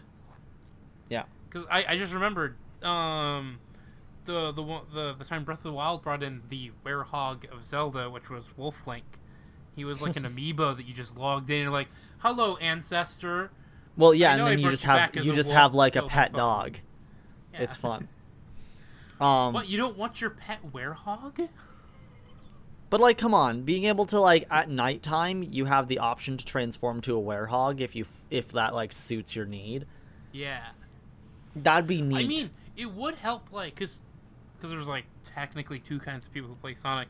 Those who really do like the whole super speed, and those who find doing the super speed is a little tedious. So being able to have a form that is slightly more easier to fight with, more hand to hand. Yeah. Which, again, Unleashed didn't do correctly, but I think is an okay system to have. Yeah. Because I don't play I don't play Sonic games like I should. If they wanted to add some of the abilities from Black Knight and Secret Rings, this would be the perfect place to do so. Like, maybe one of your, like, you have, like, a gauge that builds up when you grab, you know, specific items, and then you can, like, unleash a finishing blow to an enemy that uses the sword. Yeah. Or something like that. So this is like an overthinking and probably never happen. But it would be interesting to reintegrate the Fable series as a side quest system. Okay. Right? Yeah. Sure. You like play like a little, like a story. I don't know what you call it. It's like it goes. I don't know. What are the trials or something from Breath of the Wild, where you're in a specific arena. It would be cool to have the Fables be like their own little short video game stories. Yeah, have it be like a storybook section. Yeah. Yeah. And bring back some of the other ideas, and then it's like, well, it's a small part of the game, not the big thing of the game, and it won't be that much of a disappointment if things are weird in it. Mm-hmm. I also think, like, the idea that Sonic Forces had, where it brought back a ton of enemies from previous entries of the series, could really work for this game. Yeah. Like, for example, like, say you have to get all the 7 Chaos Emeralds, but each emerald is guarded by a specific thing. Okay, so the one emerald is guarded by Eggman. One of the emeralds is guarded by Infinite. One of the emeralds is guarded Eggman, by... though? Because he's a villain? I thought, in that whole string of, like, I don't know who else you were thinking of, but I'm like, he's going to say Knuckles, right? And you're like, Eggman, this guy. I'm like, Knuckles the Guardian. We just mentioned him, like, 5 minutes ago. Yeah, but Knuckles is Sonic's friend now. That wouldn't make sense. Oh, okay. Like, you have one guarded by... I'm talking about villains. Okay. You have one guarded by Eggman. You have one guarded by Infinite. You have one guarded by Metal Sonic. You have one guarded by... Shadow. What's the guy from the one thing? Shadow. Shadow's also not a villain. Oh.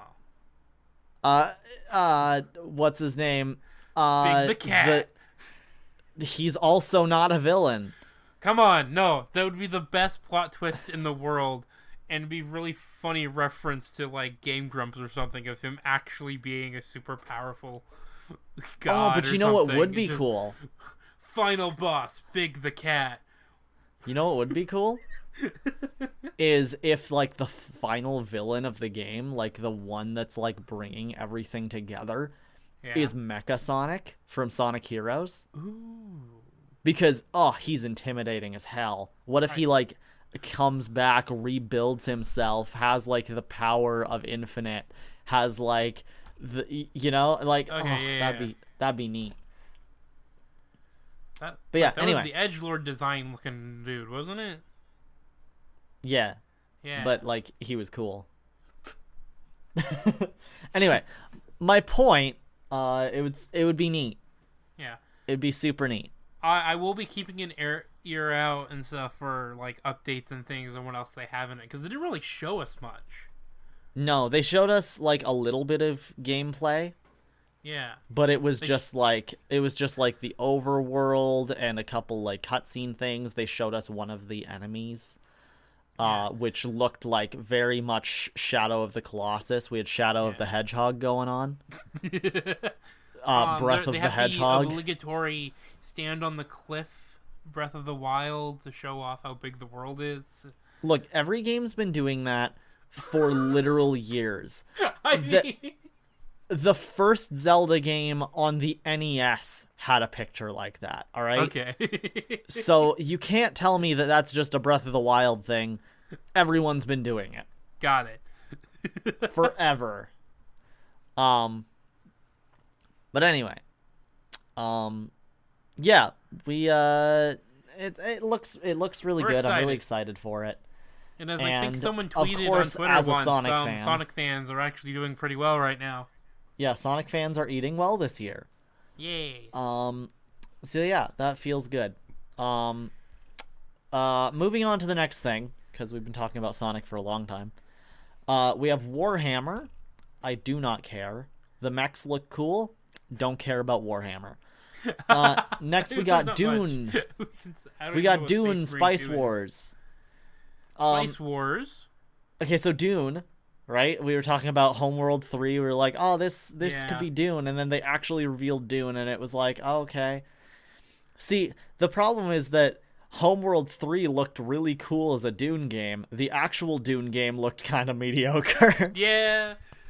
Which I'm a little sad about, because when we were thinking Homeworld 3 was Dune, I was like, that's so cool if that's a Dune game. And then the real Dune game looks so boring. That's fine. I don't know too much about Dune personally.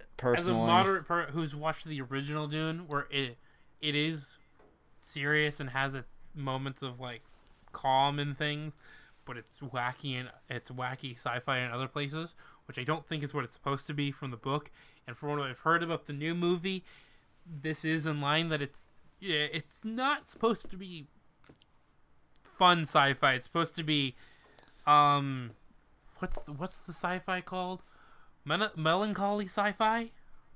You know, it's kind of gritty and like yeah. It's So, not like fantastical. It's not like a fantasy sci-fi like Star Wars is. My best guess is if it's... Oh, wait, never mind. That's probably not a good comparison. I was thinking of the Death Stranding, but that was by a guy that it will be melancholy, but then it gets wacky melancholy. Yeah, well, that's and I don't think Dune's gonna be going for that. That's his stuff in a nutshell. That man is a genius at doing like something that's like, yes, it's the melancholy philosophical video game, but then just has the wackiest visuals in places that you're like, okay. Yep. So moving on from Dune, then they announced Among Us VR. Yeah. Which unofficial Among Us game in VR. Which will pretty much what they were saying was it's just going to be the core game. Okay. It's not going to be like as expanded as the current version is. It won't have the cosmic cubes. It won't have like the progression. It won't be cross-platform with the original Among Us game. That would be weird, though.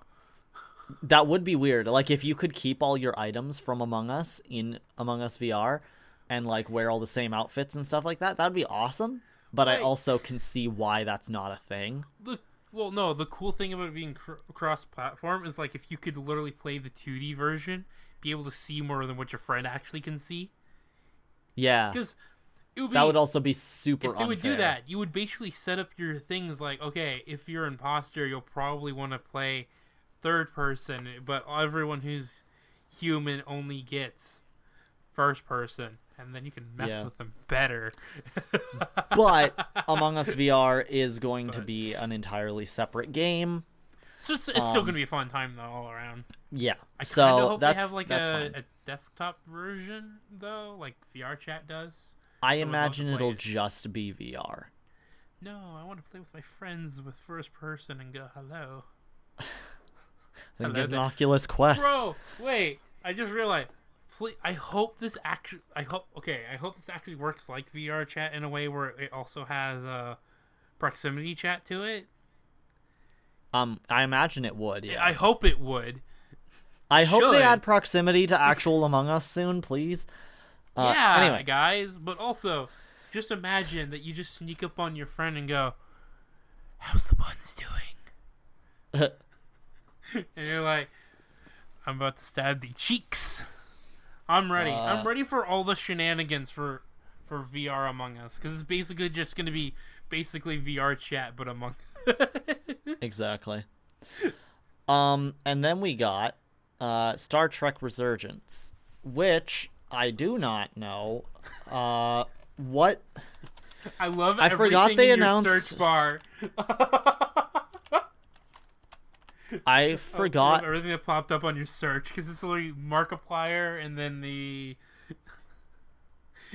knife play, and it's just like Okay, so Star Trek Resurgence is made by Telltale Games people, but it's not Telltale Games. Okay. It's just Telltale So there were Games people who were involved making with it. the Batman one.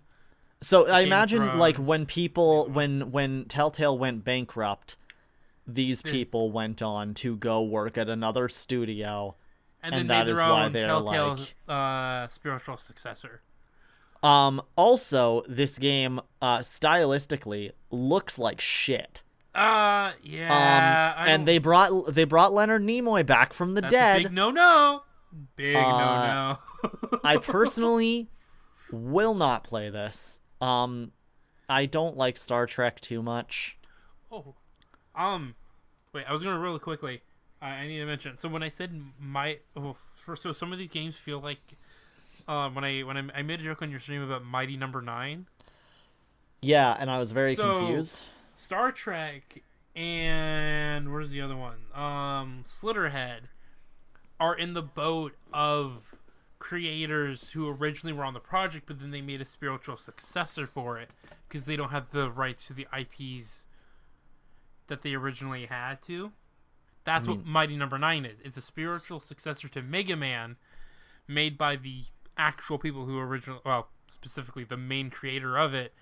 And what happened to Mighty Number 9 is it went to crap. Yeah, I know. Mighty Number 9 is garbage. I know that whole story about Mighty Number 9, but comparing Mighty Number 9 to Star Trek Resurgence does not make sense. Well, because Star Trek things, but is a Star Trek thing. Things. It's not a spiritual successor to anything. Yeah. So I guess for Star Trek Resurgence, it's not the greatest one. Were you meaning like? Though. Yeah, for Slitterhead, that's a different story. Yeah, which is the primary one I mentioned it about. But yeah, but I don't know. For Star totally Trek, I think Star Trek. maybe you were meaning that like because Telltale people aren't working at Telltale anymore, but they're still making games. But even then, that doesn't make sense because people go and work at other studios all the time. Yeah. Okay. Yeah. I gotcha. So that doesn't. Yeah. Anyway. So and then we had Rumbleverse, which again, I don't know what the hell Rumbleverse is. Apparently it's out now. Wow, cool. It's a wrestling-based battle royale. Right. And I remember that the art style looked awful. It had a good start. Yeah, the art style looked awful. Yeah, it's I going remember for this Flintstone-y style. Oh yeah. Now that I'm watching this back, holy shit, this looks awful. I know everyone likes the lady in this, though. She probably has some God. interesting Oh, no, there's lots of good ladies in this, apparently. Oh, my God, this looks so garbage. She's kind of cute, though. The pink-haired girl's kind of cute. I think the girls actually don't look the bad in this style. It's everybody else, though, is like, wait, what's wrong with you? What's happening? I don't know. This game looks... like this art style is actually awful. I think it's like looking at like that final one there, this final picture we're looking at right now. I think it was trying to be a more a stylized version of Fortnite stylized style. You know what this reminds me of style wise? It reminds me of those NBA games. Oh wait. You know, like the top-down basketball games? What were those called? Yeah. NBA games? NBA games. I don't know. What were they called? No, that's actual sports. I don't want... NBA cartoon video game. I don't remember what it was called. Playgrounds. NBA Playgrounds. Maybe? Oh. Is that it? Yeah, it's probably NBA Playgrounds. That's probably it. Yeah. Yeah, like the big, not specifically this one that I just pulled up, but like Yeah, that I whole see like it, yeah. style of like the big bobblehead characters, and it's all like Yeah. super cartoony, but like, yeah. Anyway, apparently this is like a battle royale, but it's wrestling. This Yeah. Rumbleverse game, And it's out now. um, Play it if you want and to, but we're not it's recommending it. free. It's free to play, but is it only on PS4 and PS5? Huh. I don't know what it's on. That Anyway, was the I don't care enough to okay, look it up. wait, Katie, if you when you scroll down, I just saw Detroit Only Human like mugshot thing. I think it was like Jack's video, but right Yeah. under it was okay, yeah, so it was that one. But the picture under it was what's his name? A Gordon Ramsay video in the exact same pose with Gordon Ramsay. Love that. And I'm like, that's really funny to me. Anyways, Rumbleverse looks awful, but it's free to play. So, I mean, I don't know. If you're interested in garbage, go ahead. I don't know. Battle Royales are just, like, kind of weird recently. Like, there's so many of them that it's like, if you're not really going to be that unique, I can't understand why I would want to play it. You know? The whole game has to be like an upside down reverse gravity for you to care anymore. It just has to be interesting. And that art style is the only difference, and it really doesn't interest me. Next thing they did was the Halo TV series finally got a trailer. Yeah. It looks really good. Cool. I got nothing to say about it. It visually very appealing. Master Chief looks very appealing. I don't know what game it's gonna be based on. I don't know if it's gonna be its own thing. I just know that it looks very good, and I will watch it. That's it. It was based on I hope Red it's versus Blue. I really hope that it's better than any of the other like live action Halo movies, because those all fucking suck. Yeah, I didn't know they had those, and that probably There's is a like good three thing. of them.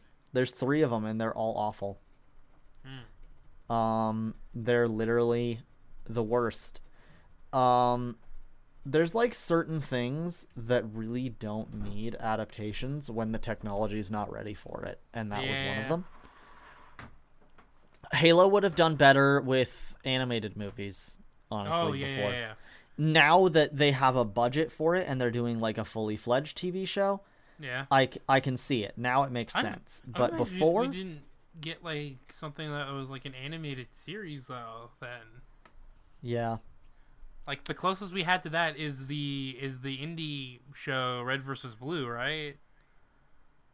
Is that literally the closest? Well, we got that to a was Halo made by series? Rooster Teeth, but that was made by Rooster Teeth. Yeah, I know that. I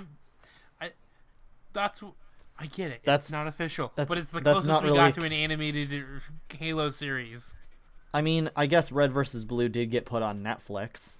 Yeah, so technically, No, it's official. not. It's not official. It's still fucking garbage. Okay.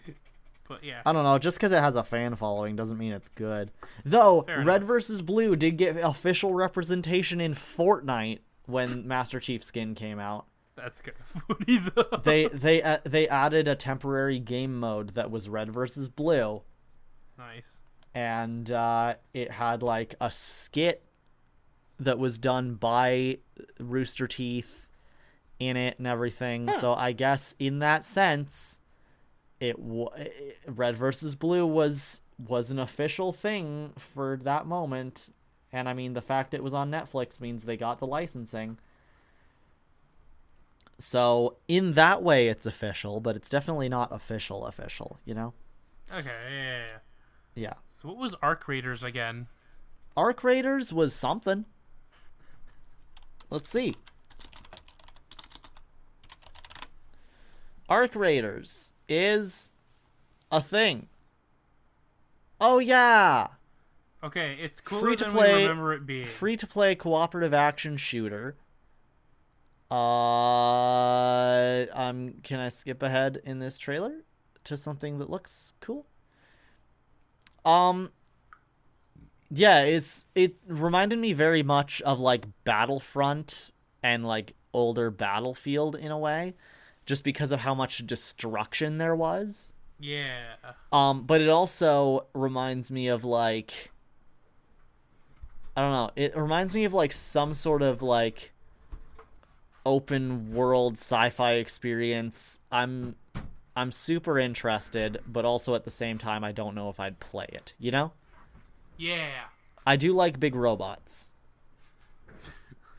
You like them big.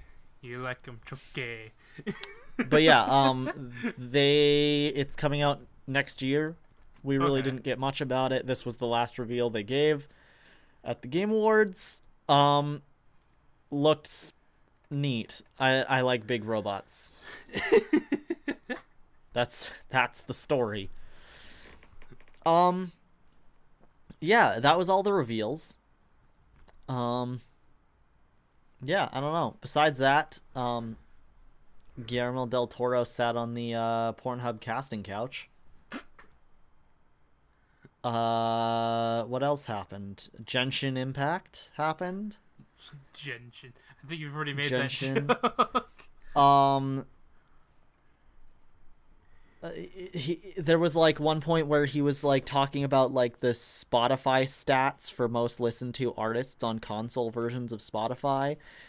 And like instead of saying XXX Tentacion, he said like XXX tension or something, and people were like, "What the fuck is that?"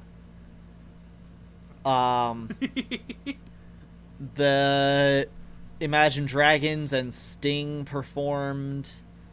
There was the orchestra stuff was always fun. Their orchestral medley of the Game of the Year. Somebody still hasn't sent me the link for last year's orchestra. Yeah, I will do that once I find it. Yeah, I don't know.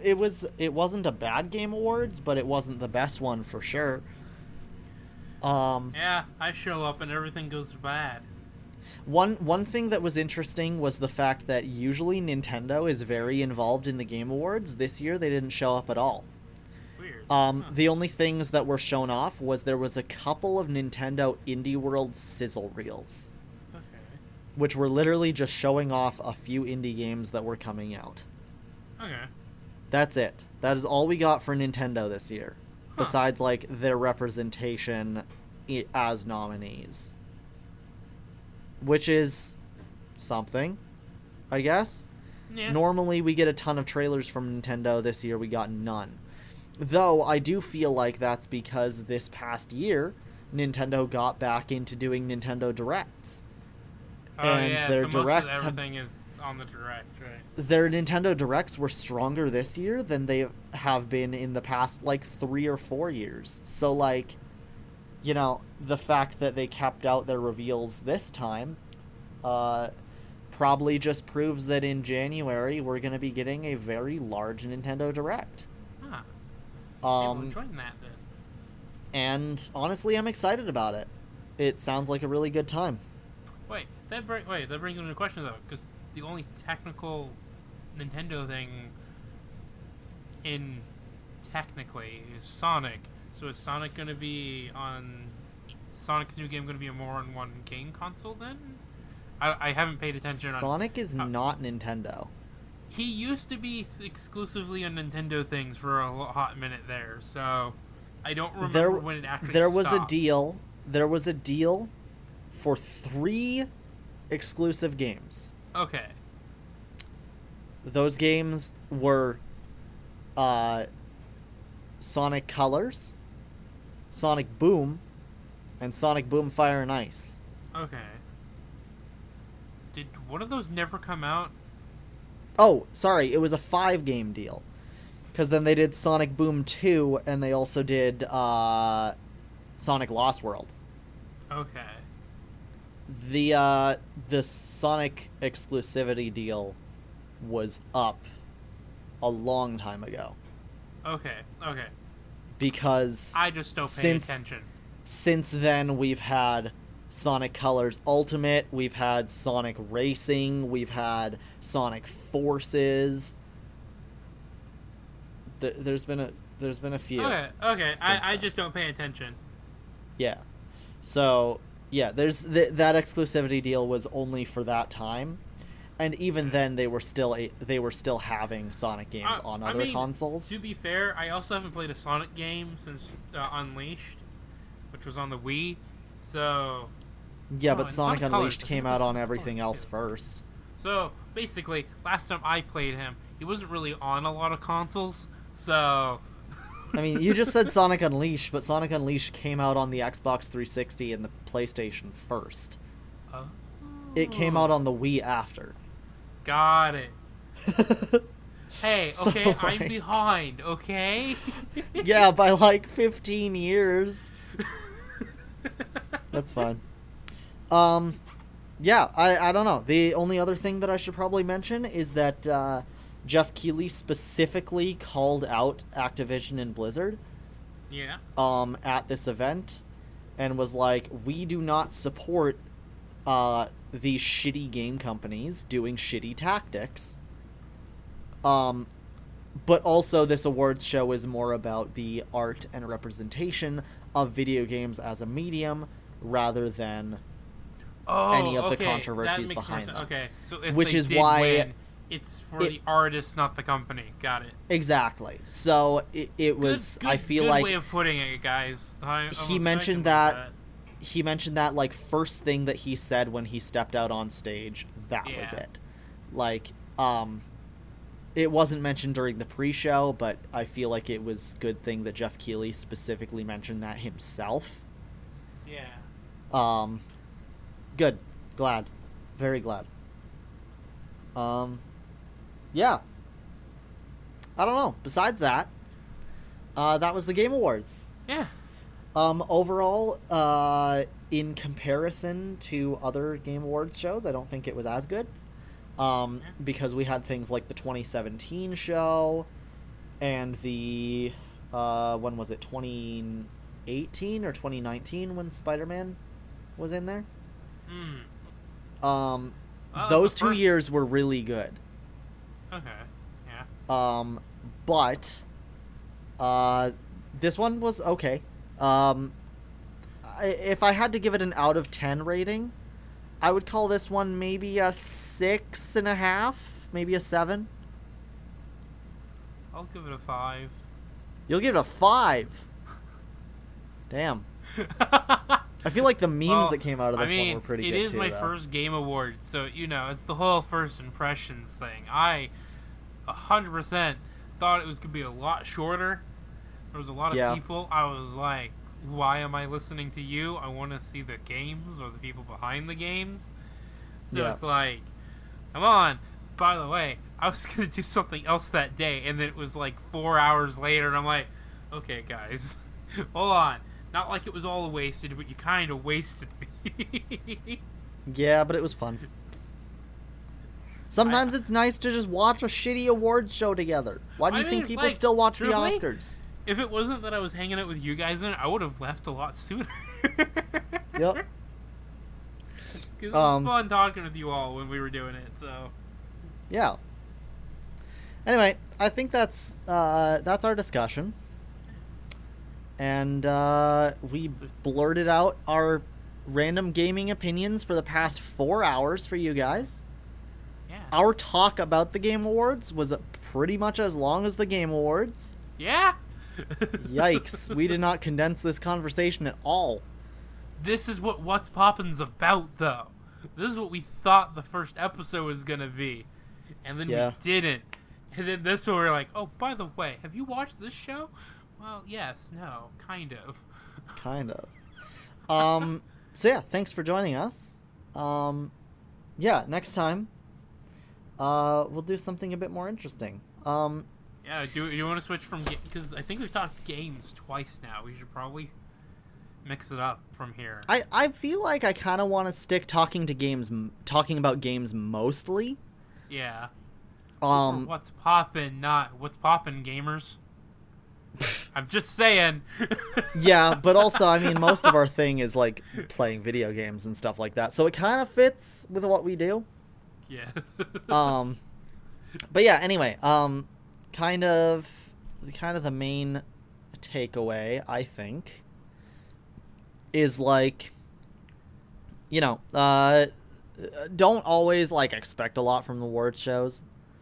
I never do. Like in terms of reveals and shit like that, or in terms of like the things you want to get awards, getting them. Generally, it won't happen. Game Awards is a little more independent that way. In the route that like everything is voted for by the public, rather than, you know, with the Oscars, everything is voted for by like a board of directors that get paid too much. Well, that's weird. Yeah. So, yeah, it's a whole process. But yeah, what was revealed that was interesting was pretty good. What wasn't revealed was a little upsetting, you know? Yeah. And that's about where it is. I would also like to mention that, as this episode is coming out, which will be the 20th, tomorrow, the 21st of December, is going to be the 2-year anniversary of our first Ramen Rejects EP, just in case you feel alone. And so we don't have a sponsor for this episode, but I would like to shout out shop.cybersoupent.com. Because for the 2nd anniversary of our EP, just in case you feel alone, we have dropped some 2nd anniversary merchandise. Yay! We have everything from... Oh no! Yay! I'm not sound as happy as I should. We have everything from blankets and shirts and hoodies to socks and mugs and notebooks, and face masks, and we have this really big poster that is a recreation of the album art. And yeah, it all looks really good. It's all on Redbubble, so everything's comfortable. It's not the highest quality in the world, obviously, but it's comfortable, it's nice. Yeah, so if you haven't listened to that EP, be sure to go to your streaming service of choice or YouTube, and just search up Ramen Rejects, just in case you feel alone. And give it a listen. And if you have heard it before and it's been a while since you last heard it, just give it a shot. It's not great. It's what we were able to do at the time, and we've learned a lot since then. And we have a new Ramen Rejects project coming out next year. And we're going to be releasing our first single for the new project, hopefully in January. Nice. Don't take my word for it, though, because we are still finishing things and shooting music videos. So, yeah. Do I have anything to...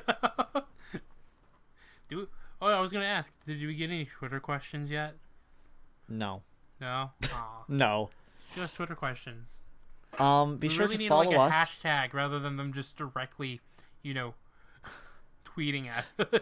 Be sure to follow us at Werewing11 and at Agent N107 on Twitter, and at CyberSoupyNT as well, if you want to interact with the whole group. Yeah. And you can use the hashtag What's Poppin'. There you go.